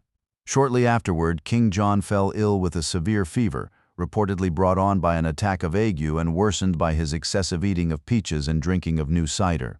He died at Newark Castle on the River Trent on October 19, 1216, after reigning for nearly 17 years. He was succeeded by his eldest son, who became King Henry III. Henry came to the throne at only 9 years of age and went on to reign for more than 56 years, the longest reign of any English king up to that time. As Sir William Temple observed, no foreign rulers surpassed the length of his reign except the famous Aurangzeb. Accordingly, the history of the Jews during Henry's reign contains a greater variety of events than in any previous reign. Henry's first year followed the policy of his father by showing favor toward the Jews. William Marshal, Earl of Pembroke, who was appointed protector of the realm during the young king's minority, sent writs throughout the kingdom, ordering the sheriffs to release every Jew who had been imprisoned for any reason. Many of these writs are still preserved in the Tower, among the records of Henry III. One example will be sufficient. The king to Richard, son of Roger, greetings. We command you just as we have commanded others before you. We strictly order that, without delay and for whatever reason he may have been imprisoned, you release Solomon, the Jew whom you have in custody at Winchester, and allow him to remain in peace. We also command Bartholomew, our governor, and our warden at Winchester to do the same. This writ was issued at Winchester on April-March in the first year of the reign of Henry III. The following year, the king's council advised him that the Jews would be far more profitable to the crown if they were treated with fairness. As a result, writs were sent to the sheriffs and other royal officers throughout the kingdom, ordering them to appoint 24 leading citizens in every town where Jews lived. These men were to watch over the Jews, ensure that they suffered no harm, and especially protect them from attacks by pilgrims returning from Jerusalem or by others inspired by religious hostility. The names of these guardians were to be officially recorded. The royal writ reads, "To the Constable and Provost of Gloucester, greetings. We command you to release without delay our Jews of Gloucester, appoint 24 of the leading citizens of Gloucester as their guardians, and permit no injury to be done to any Jew, especially by those returning from the Holy Land, or by anyone else. Record the names of those citizens appointed as guardians and send them to us." This writ was issued at Gloucester on March 10th in the second year of the reign of Henry III. As though these favors were still not enough, later that same year the king sent additional writs to the Sheriff of Hereford and to other royal officers. These orders not only required them to protect the Jews and their property from violence, but also exempted them from being summoned before the church courts or any other courts, except those specially appointed by the king to hear cases involving Jews. These writs all followed essentially the same form. The writ reads, "To the Sheriff of Hereford, greetings. Be it known that, with the advice of our council, we have granted to the Jews living in Hereford that they shall enjoy the same peace and protection that they enjoyed in the time of our father King John. Therefore you are to preserve and defend them carefully. You are to permit no injury, oppression, or harassment to be done to them. If anyone wrongs them, see that he is punished without delay. Throughout your jurisdiction, publicly proclaim that no one is to disturb the peace we have granted to the Jews. We further forbid the Bishop of Hereford, since he has no authority over the Jews, from sending his officers against them, seizing them, imprisoning them, or summoning them before his courts. Neither are you to arrest or imprison them, nor bring them before our own justices, except in cases involving debts, pledges, or other matters that properly belong before our justices and keepers of the Jews, where they shall answer according to law. The writ concludes, "You shall carry out these orders by the testimony of lawful Christian and Jewish witnesses. You shall not allow the Jews to be summoned before any ecclesiastical court concerning debts or any other matter. In all things you shall treat them according to the customs that were observed during the reign of our father, King John." This writ was issued at the Tower of London on June 19th in the second year of the reign of Henry III. Similar writs were sent to the Sheriff of Worcester, the Sheriff and citizens of York, the Sheriff and Constable of Lincoln, the Constable of Stamford, the Constable of Bristol, the Sheriff and Constable of Northampton, the Sheriff of Southampton, and the citizens of Winchester, where large Jewish communities were then living, to provide even greater protection. And to prevent anyone from claiming they could not recognize them, the king ordered by public proclamation that all Jews should wear, on the front of their outer garment, 2 broad strips of white linen or parchment as a distinctive badge. The writ states, "To the Sheriff of Worcestershire, greetings. We command that throughout your jurisdiction every Jew, whether traveling within or outside the town, shall wear upon the front of his outer garment 2 white tablets or strips made of linen or parchment, so that Jews may be plainly distinguished from Christians." This writ was issued at Oxford on March 30th, in the second year of the reign of Henry III. The same orders were also sent to Gloucester, Warwick, Lincoln, Oxford, Northampton, and London. However, these generous policies encouraged many more Jews from other countries to settle in England, and before long the people began to resent their growing numbers. The Jews were more skilled in commerce than the English merchants, through their extensive business connections with Jewish communities across the known world, and by pooling their financial resources, they were often able to sell goods more cheaply than their Christian competitors. As a result, the wardens of the Cinque Ports began intercepting many of these newly arriving Jews as they came ashore and imprisoning them. But kings often failed to recognize that the interests of their people and their own interests were not always the same. When the king learned that some of the arriving Jews had been imprisoned, he ordered that they be released immediately and instructed the wardens not to interfere with their landing in the future. At the same time, perhaps to satisfy public opinion, he added 2 conditions to his order. First, every Jew arriving in England was required to register his name with the justices of the Jews as soon as he came ashore. Second, once in England, no Jew was permitted to leave the kingdom without first obtaining a special royal license. The royal writ was as follows: "The king sends greetings to the keepers of the ports of England. We command you that all Jews arriving in our realm may freely enter our realm of England from overseas with all of their property without hindrance at any of our ports, provided they first give adequate security, according to the law governing the Jews, through persons who will guarantee their good conduct. As soon as they arrive, they must appear before our justices and keepers of the Jews and have their names entered into the official rolls.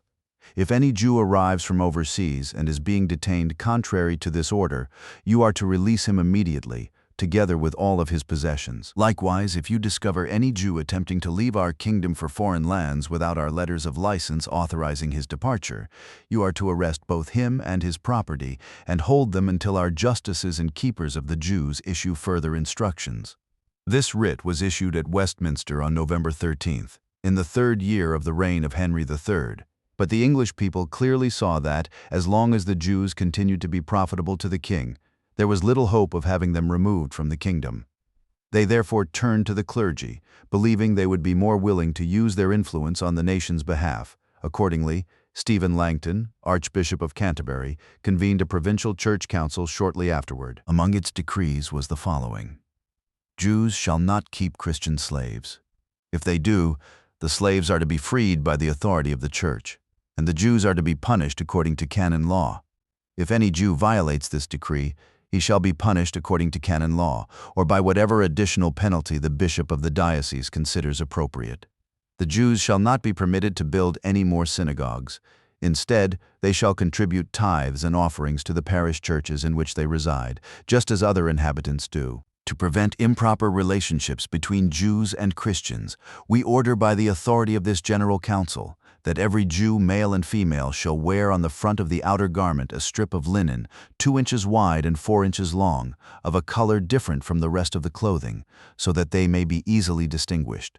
Church authorities shall enforce this requirement. Jews shall not enter any church except for the purpose of conducting lawful business. If they do enter for any other reason, the bishop shall correct and discipline them.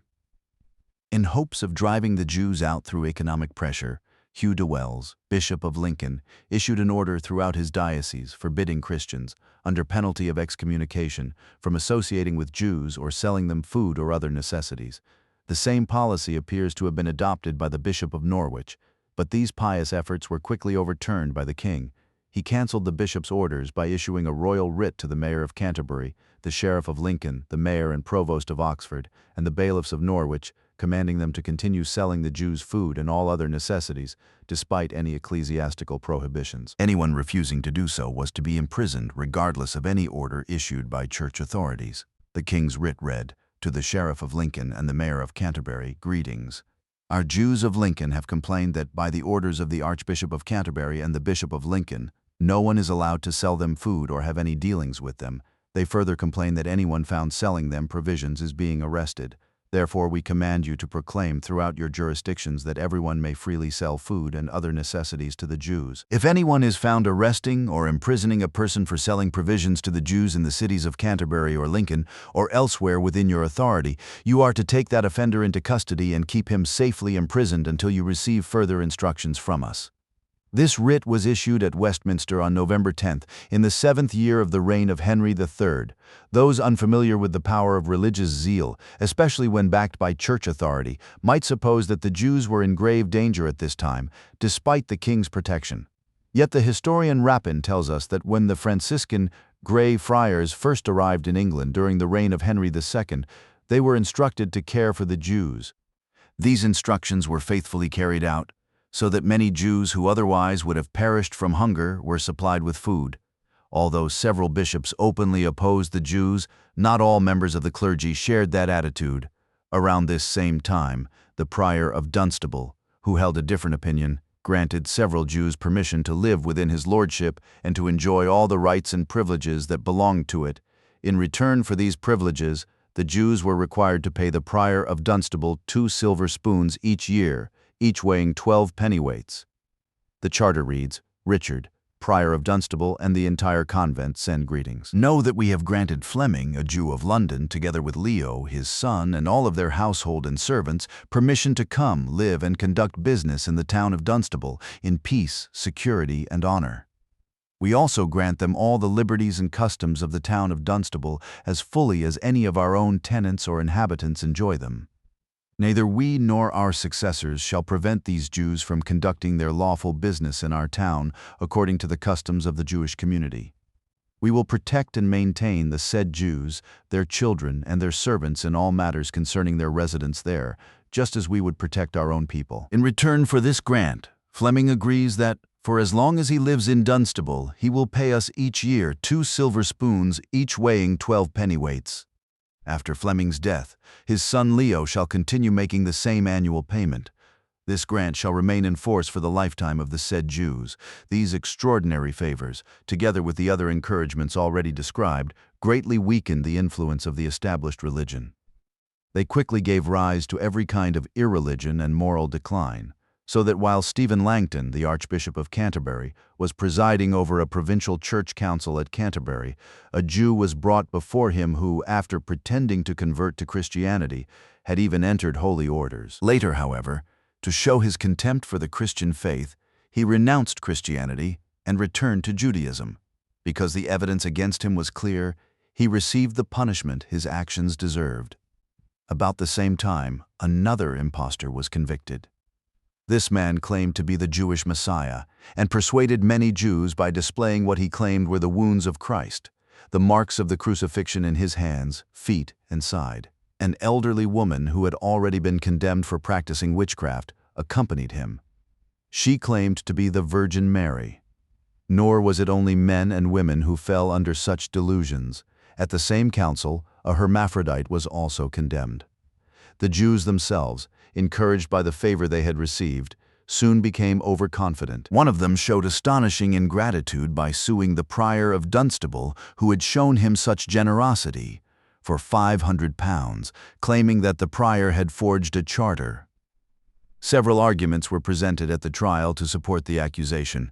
Most of them were weak, but one was thought to be especially convincing, that the document contained faulty grammar. The story is recorded as follows in the prior's register. In the year 1221, Mossy, son of Brun, a Jew, brought suit against Richard, prior of Dunstable, and the church there, alleging that a certain charter had been forged, and that this had been proved before Lord Martin. Continues by stating that the case was heard before Martin de Pattishall and the other royal justices. The charter in question concerned a loan that the prior had made to Thomas, and the jury found that it genuinely bore Prior Richard's own seal. The charter itself was produced in court. The Jew then argued that it contained faulty grammar. For making this false accusation, he was imprisoned in the Tower of London for a year. In addition, all the Jews of England were ordered to pay the king 1 mark each to secure his release. When they later asked for more time to raise the money, the king instead fined them £100 for their delay, treating the request as an insult. Finally, according to the official court roll, the Jew was declared an outlaw after renouncing his allegiance to the king. These incidents caused widespread concern among thoughtful people. Although sincere Christians opposed persecution, they believed that people who openly rejected Christianity should not receive such extraordinary public favor from the crown. The common people, unable to understand that these royal privileges were granted for political and financial reasons, concluded instead that the king himself cared little for Christianity. Following his example, many felt less bound by religious scruples. The king therefore found that whenever he wished to appear favorable to Christianity and satisfy his subjects, people were generally more willing to surrender their property than their religion.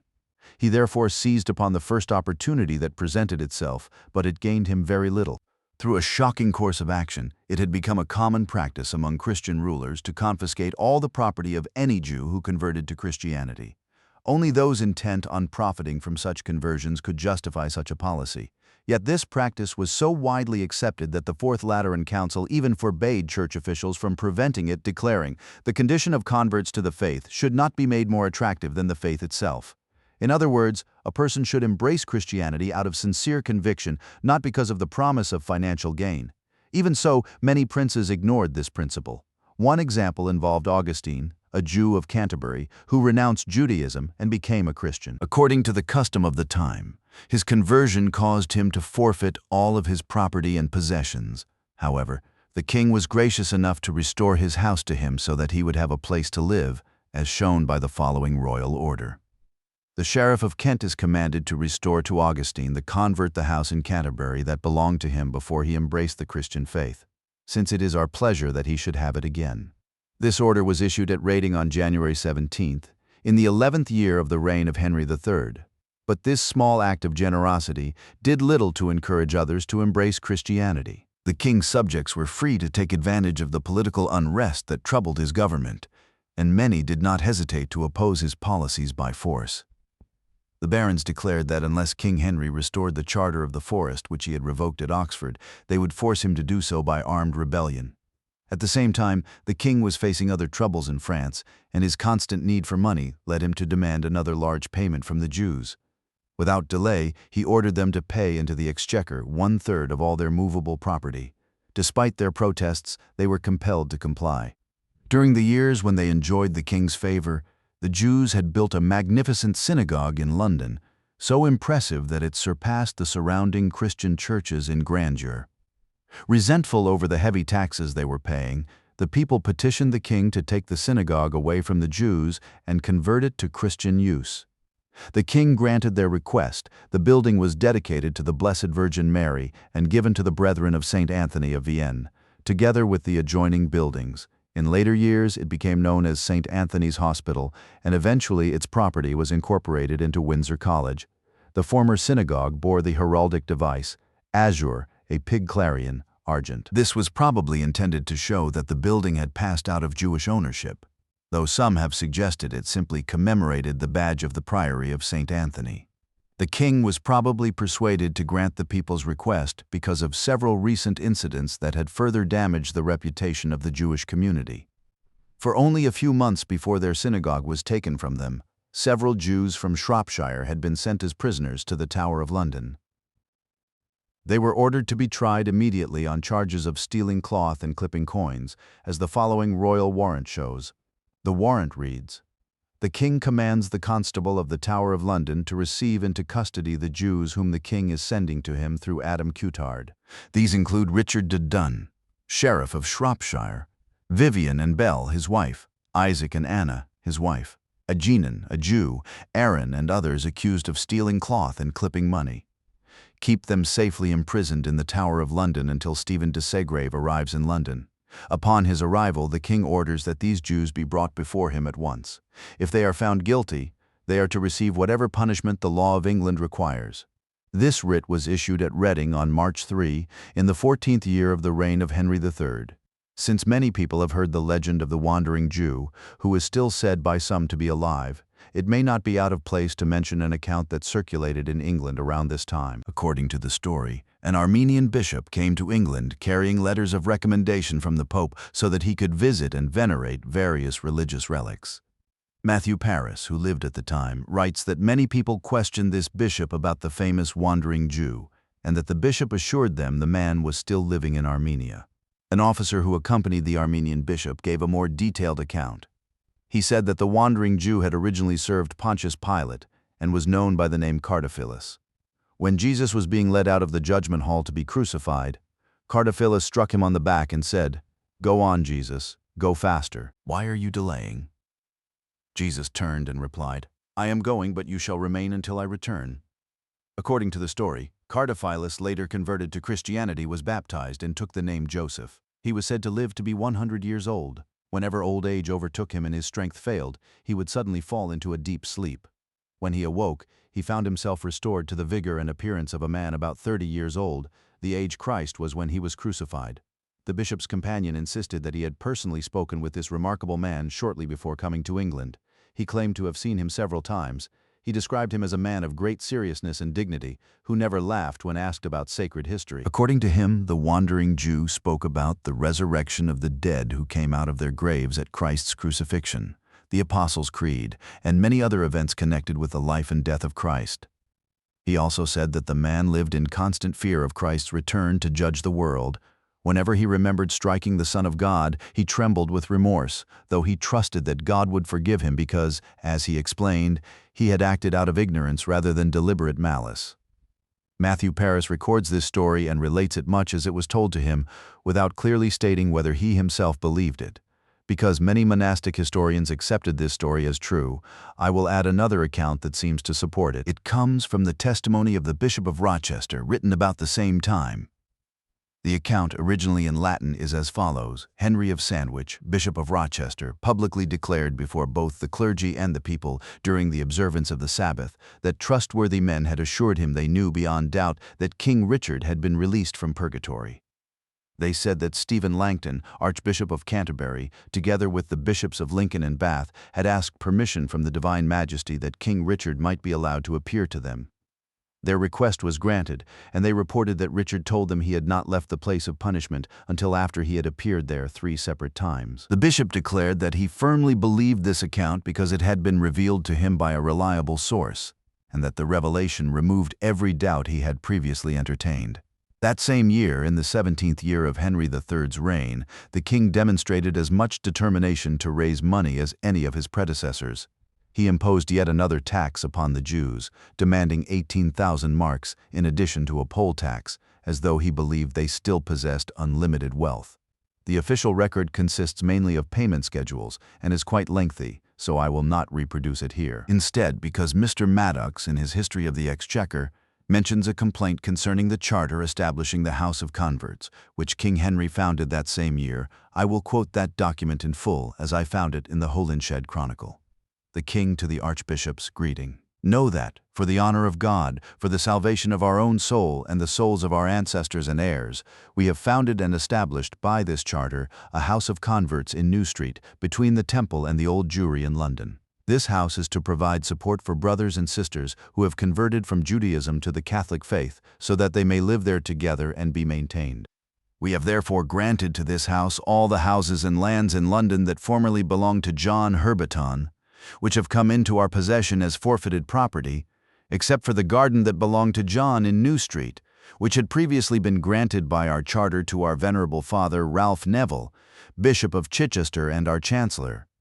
We also grant to this house of converts all other forfeited properties that now belong to us, or that may hereafter come into our possession, whether within the city of London or in its suburbs. Therefore we firmly command that the said house shall possess and hold all these houses and lands freely, peacefully, fully, and forever, for the support of those brothers and sisters who have converted from Judaism to the Catholic faith and reside there. The property formerly belonging to John Herberton, which came into our hands as forfeited property, except for the garden in New Street already granted to Ralph Neville, Bishop of Chichester and Chancellor, together with all other forfeited property that now belongs to us or may later come into our possession in the city of London or its suburbs, shall belong to this house of converts forever, together with all other property that, through forfeiture or by any other means, now belongs to us or may hereafter come into our possession within the city of London or its suburbs. The charter was witnessed by William de Raleigh, Bishop of Exeter, Hubert de Burgh, Earl of Kent, Ralph Fitznicholas, Godfrey de Crowcombe, John Fitzphilip, Amari de Saint Amand, William Pitchford, Godfrey de Cause, and others. It was issued at Westminster on April 4th by the hand of Ralph Neville, Bishop of Chichester and Chancellor. As we have seen, this house of converts stood on New Street, now known as Chancery Lane. For many years it continued to be called simply the Converts' House, and it is still referred to by that name in the official records. The purpose of the institution was undoubtedly commendable. It was intended to encourage Jews and other non-Christians to abandon what Christians regarded as religious error and embrace Christianity, removing the old obstacle that converts automatically lost all their property. The care of the house was entrusted to a respected official known as the custos, or warden. He supervised the converts who lived there in safety and comfort. They were supported by the institution and were not required to earn their own living through manual labor or to depend upon charity for their daily needs. The first warden whose name appears in the records was Johannes de Sancto Dionisio John of Saint Denis, as will be seen later in the records of the 56th patent roll of Henry III. The garden that had been excluded from the king's grant and reserved for the Bishop of Chichester still belongs to the bishopric. After being developed with buildings, it became known as Chichester Rents. The King's Charitable Foundation appears to have inspired others to establish similar institutions.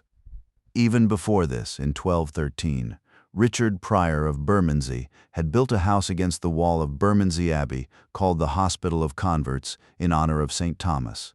Likewise, Anthony Wood, in his History of the University of Oxford, mentions an even earlier institution that stood behind the Blue Boar Inn, near the Jewry.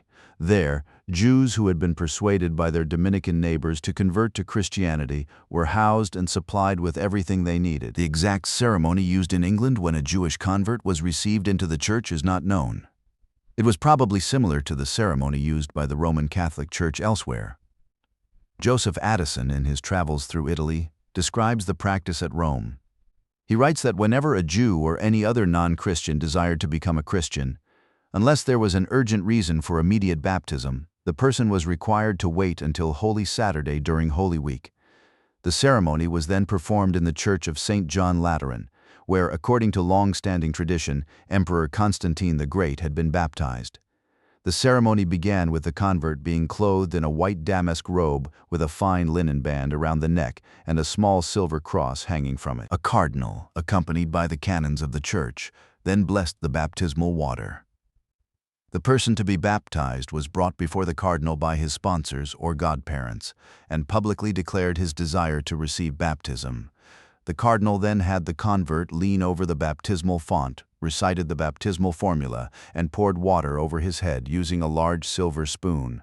After the baptism, the new Christian, carrying a lighted candle, proceeded to one of the church's chapels where he was confirmed. The ceremony concluded with the celebration of Mass. A Roman Catholic writer remarks that Jews were generally reluctant to receive baptism because they believed it would rob them of their natural wisdom. He writes, "He who receives holy baptism can no longer work miracles." Mr. Addison suggests a more practical explanation. Before appearing in public for such an important ceremony, People naturally bathed and put on clean clothing. Jews who had lived in poverty often smelled unpleasant because of worn clothing and poor living conditions. Observers mistakenly attributed this change to the effects of baptism rather than to simple cleanliness. Nor is the later Bishop of Poitiers alone in describing the remarkable effects that baptism was believed to produce. Speaking of Jewish converts, he writes, "The divine waters of baptism wash away the Jewish odor and restore them to true purity."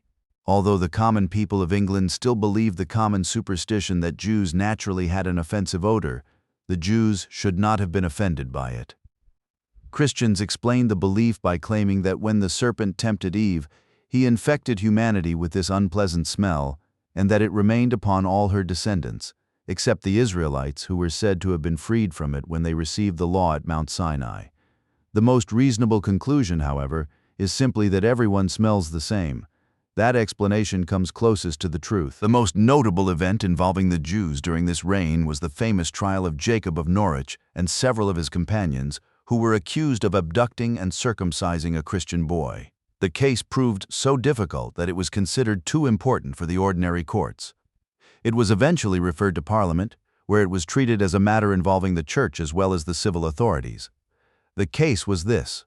A 5-year-old boy was playing in the street when several Jews seized him and took him to the house of the previously mentioned Jacob. They kept him there for a day and a night. Afterward, they blindfolded him with a cloth, cut off his foreskin, placed it in a basin, and covered it with sand. They then blew the sand away with their mouths until they found the piece of flesh. The boy, from whom the foreskin had been removed, was ordered to call it turnpin, and he identified Jacob as the Jew who had performed the circumcision at the trial. In addition to the testimony of the boy himself, the Archdeacon of Norwich's official, together with a large number of priests, testified under oath that they had personally seen the boy after his circumcision and that his private parts were badly swollen and bleeding. A woman named Maud also testified that, after the boy had been returned home, several Jews came to her and warned her not to allow him to eat pork because he had become a Jew. Even if all of this testimony were accepted, the case still presented a serious legal difficulty. According to the official record, the indictment was not brought until 4 years after the alleged incident. By that time, the wound had healed and the skin had grown back, a phenomenon that Celsus notes can occur in young people. The Apostle Paul also alludes to this possibility in 1 Corinthians 7:18. "If anyone was called after being circumcised, let him not seek to remove the marks of circumcision." It is therefore possible that, if a circumcision had originally taken place, it was only a partial one. Yet, when the case finally came to trial, no visible evidence remained.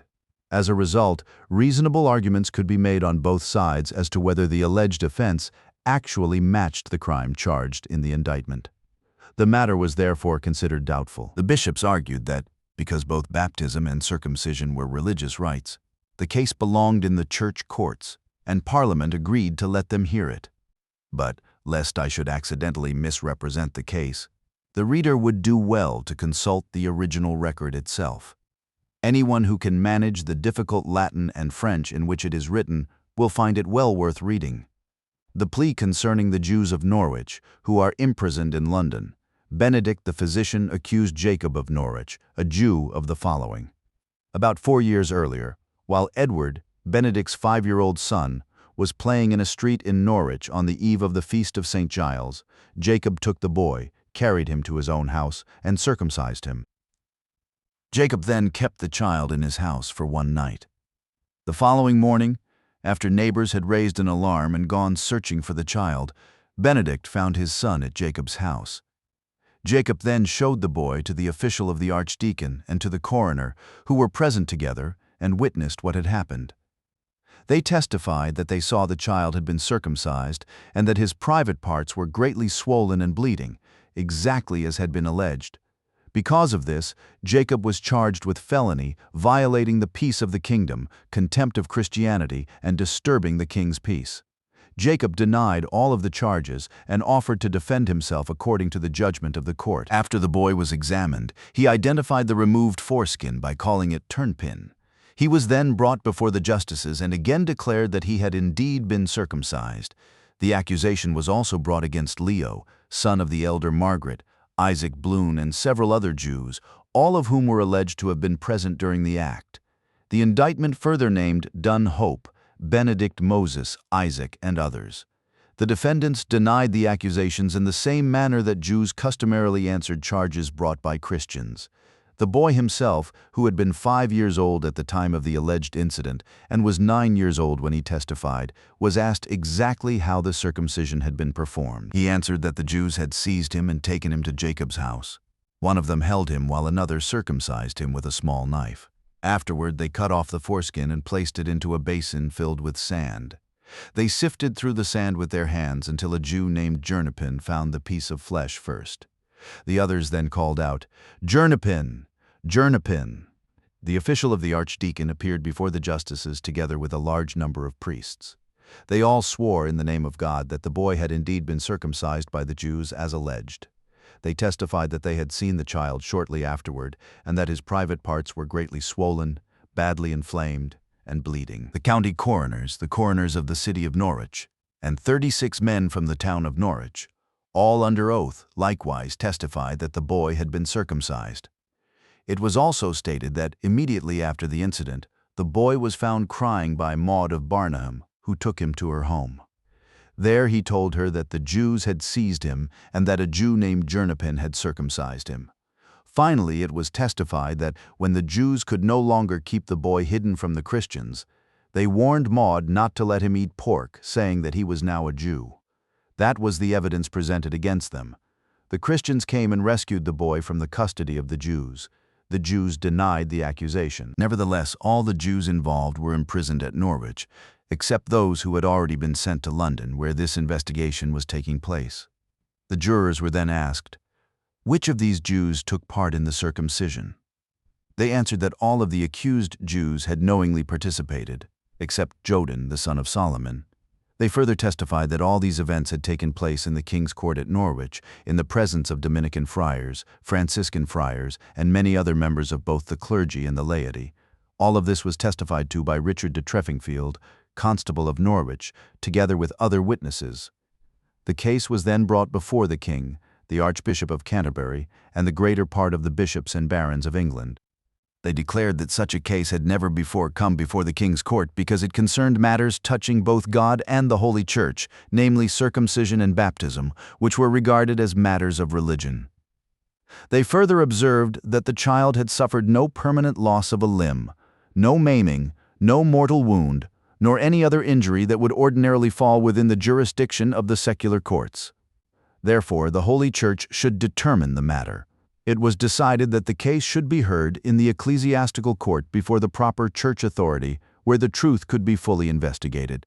The king then ordered that 1 mark of gold be paid so that the boy might appear before the justices and determine by direct examination whether he had in fact been circumcised or not.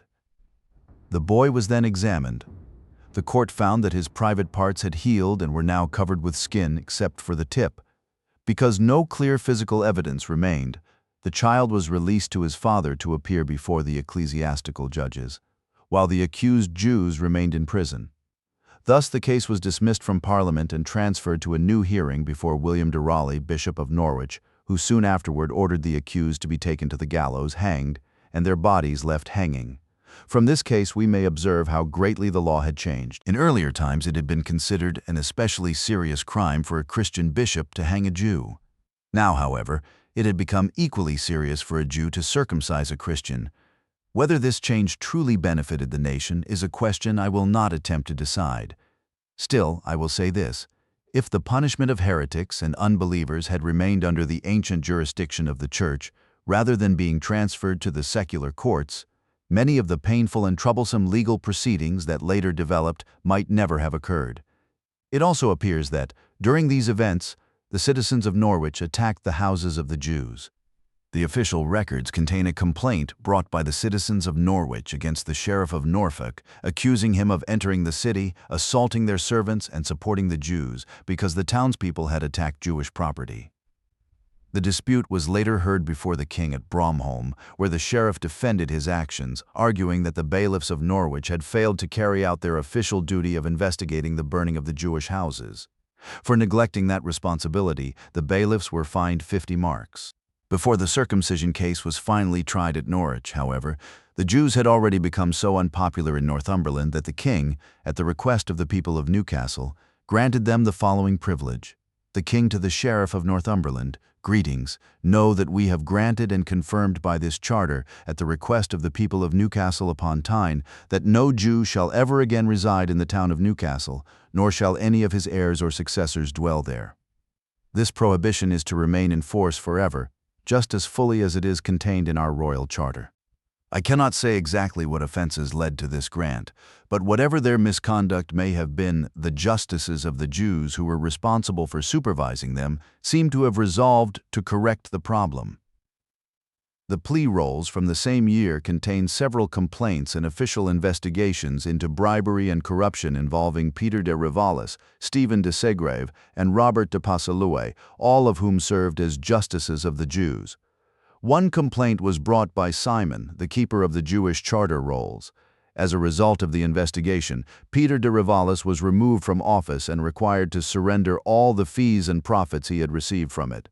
As a result of these investigations, Robert de Passalouet was also removed from office. The constable of the Tower of London was ordered to notify the Jews that they were no longer to recognize him as having any authority over Jewish affairs until the king issued further instructions. The royal order stated, "The king commands the constable of the Tower of London to inform the Jews of London, and all other Jews who come there, that from this time forward they are not to conduct any business with, nor acknowledge the authority of Robert de Passalou in any matter relating to the custody or administration of the Jews, until the king orders otherwise." This writ was issued at Gloucester on May 30th, in the 21st year of the reign of Henry III. It is clear that the office of justice of the Jews must have been highly profitable. Otherwise, men such as Peter de Rivalis and Robert de Passalouet, both of whom had served as treasurers of the kingdom and wielded great influence with the king and his barons, would never have sought the position. Yet in 1233, after quarreling with the king and his nobles, both men were excommunicated, becoming among the chief objects of public resentment. The next year of King Henry's reign, which we are now about to enter, begins with what appears to be the first royal proclamation forbidding Christian women from entering the service of Jewish households.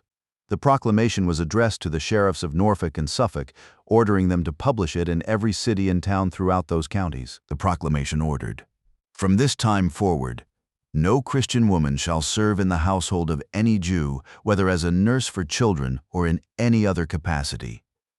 This order was issued at Westminster on January 20 in the third year of the reign of Henry III. None of the historians explain why Christian women, especially wet nurses, were singled out in this proclamation. The author believes the reason was a widespread Jewish custom, or at least a belief attributed to the Jews at that time, that Jewish mothers should nurse their own children for the first 3 days after birth. The supposed reason was that Christians believed the body and blood of Christ, received through the Eucharist on holy feast days, somehow passed into a Christian woman's milk and could therefore be transmitted to an infant she nursed. This belief is so extraordinary that one would scarcely credit it if it were not found in a letter written by Pope Innocent III to the Archbishop of Sens and the Bishop of Paris, only a few years before this proclamation, and later included in the official collection of church law. The letter states, among other things, "We have learned that Jews employ Christian women as nurses for their children. What is even worse, after Christian women have received the body and blood of Jesus Christ on Sundays, the Jews make them pour their milk into the latrine for 3 days." The medieval commentator on this papal letter explains that the Jews supposedly did this because they believed the body of Christ was contained in and transmitted through the milk. He then offers several scholarly arguments intended to support that interpretation, which the reader may consult if desired. In the meantime, I now come to the 20th year of King Henry III's reign. Public hostility toward the Jews still continued. The people of Southampton petitioned the king for the same privilege that had previously been granted to Newcastle, that no Jew should be allowed to live among them. The king granted the request, allowing Jews to reside there only by special permission from the crown. The following year, while celebrating Christmas at Winchester, the king summoned all the archbishops, bishops, barons, abbots, and priors to meet in Parliament at Westminster on the octave of Epiphany, 8 days after Epiphany, to discuss matters of the highest importance. When they had assembled, William de Cayley, the king's secretary, addressed them. He announced that the king had commanded him to declare, "Although I have long governed according to the advice of foreigners, I have resolved to do so no longer. Those foreign counselors have drained me of my wealth. From now on, I intend to rely only upon my own natural-born subjects." He continued by saying that the king hoped his subjects would now provide him with a generous financial grant. The amount was left entirely to their judgment. Because the king recognized the country's difficult circumstances, he was willing that whatever money they chose to raise should be administered by commissioners of their own choosing and spent for the public good. The barons, surprised by this speech, replied that they had already given the king very large sums of money without receiving little in return, either in good government or in the king's goodwill. They believed it would dishonor them to impose yet another tax upon the people without sufficient cause, and they therefore asked to be excused. The king, however, was not easily satisfied. He reminded them of the tremendous expenses he had recently incurred, including the 300,000 marks spent on the marriage of his sister to the emperor. He also promised that, if they would now support him, he would follow their advice in the future and abandon his reliance on foreign counselors. Persuaded by these assurances, they agreed to grant him 1/3 of all movable property. The clergy made a similar grant. However, the money was not to be placed directly under the king's control. Instead, it was to be deposited in an abbey, castle, or some other secure place, and not in the king's exchequer. It could be spent only with the consent of those who had granted it. Greatly disappointed by these restrictions, the king looked elsewhere for money that he could spend freely. His attention therefore turned once again to the wealth of the Jews. He ordered an immediate collection of more than 10,000 marks from them. No Jew was permitted to claim an exemption from this payment unless he possessed a special royal writ, as the following record states. It appears that, to guarantee payment, the king required 10 of the wealthiest Jews to act as sureties, financial guarantors, for the tax. One of them, Aaron of York, later received the following official discharge.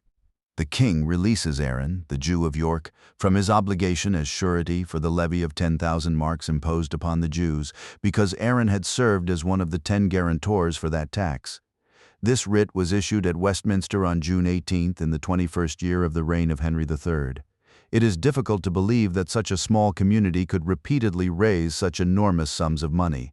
Their wealth has often been exaggerated, yet surviving records concerning individual Jews show that some were indeed extremely prosperous. For example, Haman, a Jew of Hereford, died a wealthy man. 2 years before this tax was imposed, his daughter and heir paid the king 5,000 marks as a relief, the inheritance payment required before taking possession of her father's estate. This was an astonishing amount. Under the Magna Carta, the legal relief due from the heir of a count was only 100 pounds, the heir of a baron paid 100 marks, and the heir of a knight paid only 100 shillings. All of these were fixed by law, and the traditional inheritance payments established by the kingdom were known as the ancient or customary reliefs. A year after the events just described, the previously mentioned Aaron of York made an agreement with the king. In exchange for paying 100 marks each year for the rest of his life, he was exempted from all further taxes. Considering the value of money at that time, this annual payment was equivalent to what only the wealthiest nobles would be expected to pay today. Indeed, Aaron's wealth must have been extraordinary. According to Matthew Paris, the king extracted from him, over the course of 7 years, no less than 30,000 marks of silver. In addition, Aaron paid the queen 200 marks of gold, probably as the traditional royal gift known as the aurum regeniae, the queen's gold, which amounted to 1/10 of the sums paid to the king in certain settlements. To reduce the public resentment caused by these persecutions, it is quite possible that government officials sometimes encouraged stories that cast the Jews in a bad light. For example, at this time, several Jews were imprisoned at Oxford for allegedly kidnapping a young Jew who had converted to Christianity and been baptized. Later investigation, however, showed that they knew nothing about the matter. The king therefore ordered that they be released. The royal writ states, "The constable of Oxford Castle is commanded to release the Jews imprisoned there on suspicion of abducting a young convert who had been baptized, since it has now been determined that they were not involved in the offense." This order was issued at Westminster on November 4th in the 21st year of the reign of Henry III. The 22nd year of King Henry III's reign contains little of significance concerning the Jews. One point, however, deserves mention because it reflects well on them. Whenever in later years we find Jews accused of counterfeiting coins or similar crimes, we should remember that such offenses were committed by particular individuals and should not be attributed to the Jewish community as a whole. In this year, the Jews paid the king £100 in return for a royal decree providing that any Jew who was lawfully convicted by the sworn testimony of both Christians and Jews, or by any other legal method of coin clipping, robbery, or harboring coin clippers or robbers, would be permanently banished from England and never allowed to return. I will pass over several other minor incidents from the next 3 years so that I may spend more time on a much more remarkable event that follows. Most readers have probably heard of the famous Mad Parliament during the reign of Edward II, when the barons appeared armed and wore colored ribbons on their sleeves as a distinguishing mark. A similar event occurred much earlier. The Mad Parliament held at Coventry in the 6th year of Henry IV became so disorderly that, by special royal order, no lawyers were permitted to attend, and the sheriff was instructed to enforce that command. A similar example was the Devil's Parliament held in the 38th year of Henry VI, which became notorious because it condemned Edward, Earl of March, later King Edward IV, and many members of the nobility, but few people are familiar with another assembly known as the Jewish Parliament. Such a gathering was held in the 25th year of Henry III's reign, and it fully deserved that name. The king sent writs to the sheriffs of every county, ordering each of them to appear before him at Worcester on the Sunday after Quinquagesima, the Sunday before Ash Wednesday. Each sheriff was required to bring with him the 6 wealthiest Jews from every town where that many lived, or 2 Jews from places where fewer resided. The purpose was for the king to consult with them on matters affecting both his own interests and theirs. The sheriffs were warned that, if they failed to obey the order, they would be punished so severely that they would remember it for the rest of their lives. One of the writs read, "The King to the Sheriff of Northampton, greetings. We strictly command you, as you value our favor and wish to avoid our displeasure, to appear before us at Worcester on the Sunday after Quinquagesima. Bring with you the 6 most substantial Jews of Northampton, and, from every town in your county where Jews reside, bring 2 Jews, or all of them if fewer than 2 live there. They are to meet with us concerning matters that concern both our own interests and their welfare. Be certain that they appear before us on the appointed day, because we have taken this matter very seriously. If you fail to carry out this command, you will incur our lasting displeasure." This writ was issued at Marlborough on January 24th in the 25th year of the reign of Henry III. The same writs were issued throughout most of the counties of England.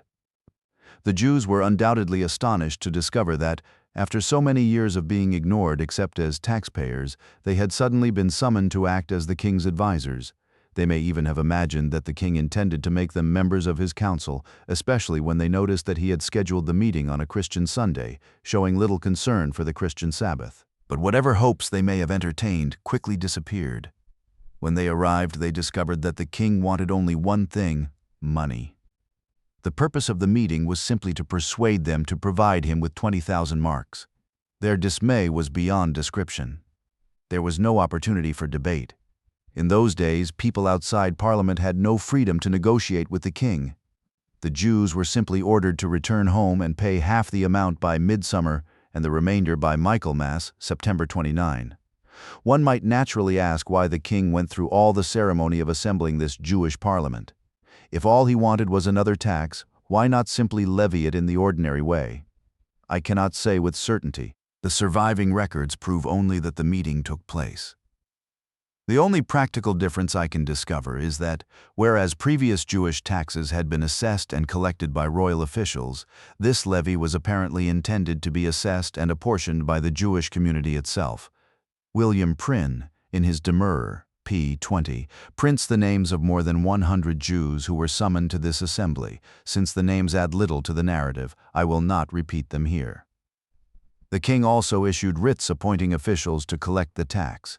One of them reads, "The king to Ursel, son of Ham, Leo, son of Ham, Moses, son of Ham, Jacob, son of Jacob, Manasseh Levisek, and Jacob of Hereford, greetings. We appoint you to assess and collect from all the Jews living in the county of Hereford that portion of our tax of 20,000 marks which falls upon them.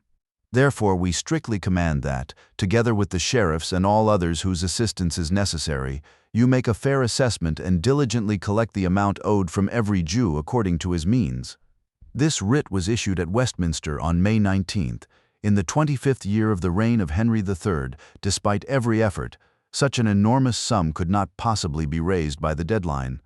Although the king did not always keep his promises regarding the rights and liberties of his subjects, in this case he proved true to his word. Instead of immediately punishing the Jewish community as a whole, he seized the tax collectors themselves, together with their wives, children, property, and possessions, holding them responsible for the unpaid balance.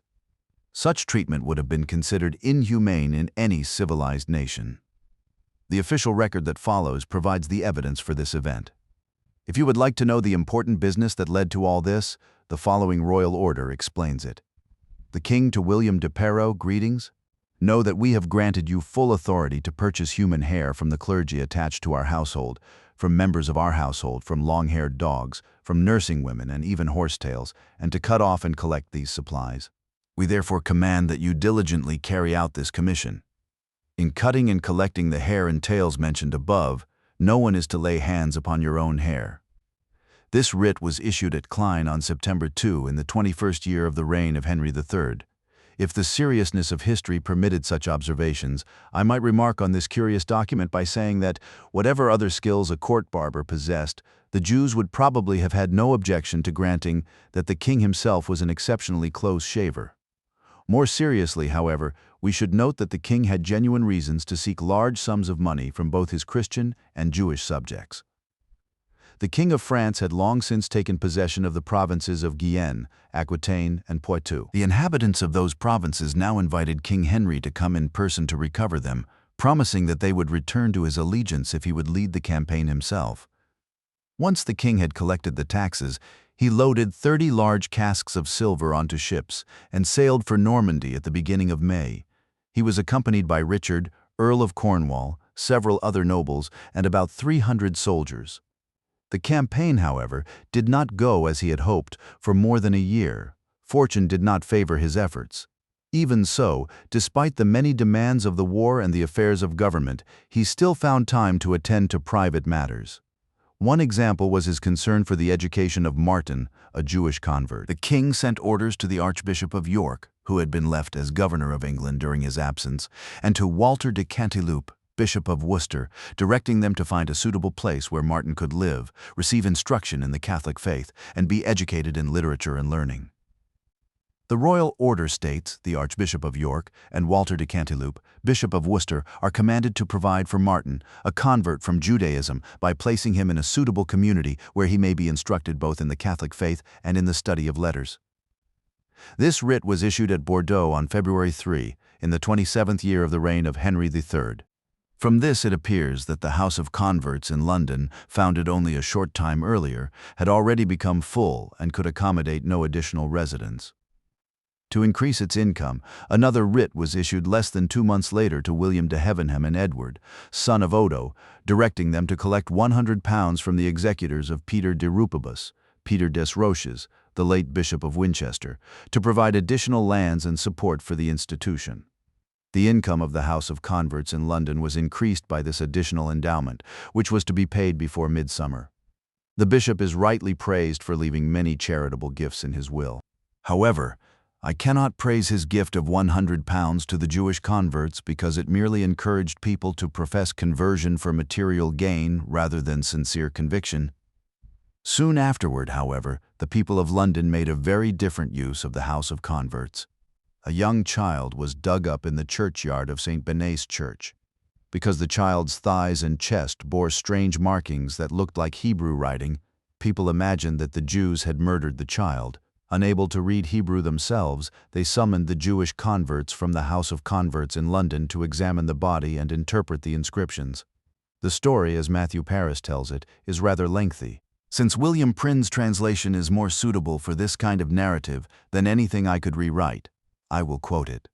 According to the account, the child had regular Hebrew letters marked upon both thighs and beneath the chest.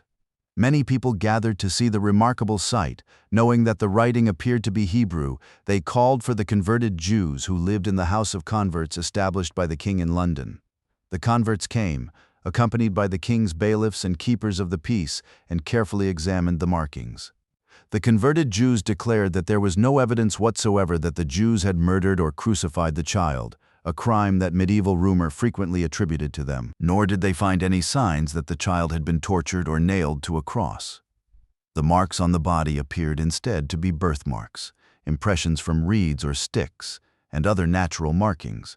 When they carefully examined what people believed were Hebrew letters, they found that the markings had become so distorted by the stretching and shrinking of the skin after death that they were no longer legible. Even so, they were able to identify what appeared to be the names of the child's father and mother and the family's surname. They also believed the markings indicated that the child had been entrusted to the care of Jews, but they could not determine to whom or for what purpose. The story in all its details is certainly remarkable. Yet, what seems most extraordinary is not the alleged miracle itself, but rather the supposed ability of the interpreters to read meaningful words from writing that they admitted was no longer legible. It is equally astonishing that anyone could supposedly inscribe the entire history of the child's death upon the body while still concealing the identity of those responsible. By this time, the king had returned to England and had once again summoned Parliament, asking for another grant of money. The barons discovered that the king had recently received large sums of money from the Jews. Rather than allowing him to continue raising money from them whenever he wished, they decided that from that time forward, at least one of the justices of the Jews should be appointed by Parliament. Their purpose was to ensure that Parliament would have a better understanding of the condition of the royal treasury and exercise greater oversight over these extraordinary taxes. The king agreed to this proposal and confirmed it by charter. After making whatever financial grants they believed necessary, Parliament adjourned, and nothing further was demanded from the Jews until the following year. Soon afterward, however, the king again found himself in urgent need of money to resist the Welsh incursions. He therefore imposed another tax upon the Jews, this time requiring them to pay 8,000 marks. To enforce payment, he added a new penalty. Any Jew who failed to pay could be imprisoned in Ireland. The accompanying royal writ ordered the barons of the exchequer and the justices responsible for the Jews to assess and collect 4,000 marks by the feast of St. Michael. If the full amount had not been paid by that date, they were instructed to seize the property of any defaulting Jew and place him in custody. Those prisoners were then to be transported to Ireland, where they would remain imprisoned until the king decided to release them. This order was issued at Bamburgh Castle on September 10th, in the 29th year of the reign of Henry III.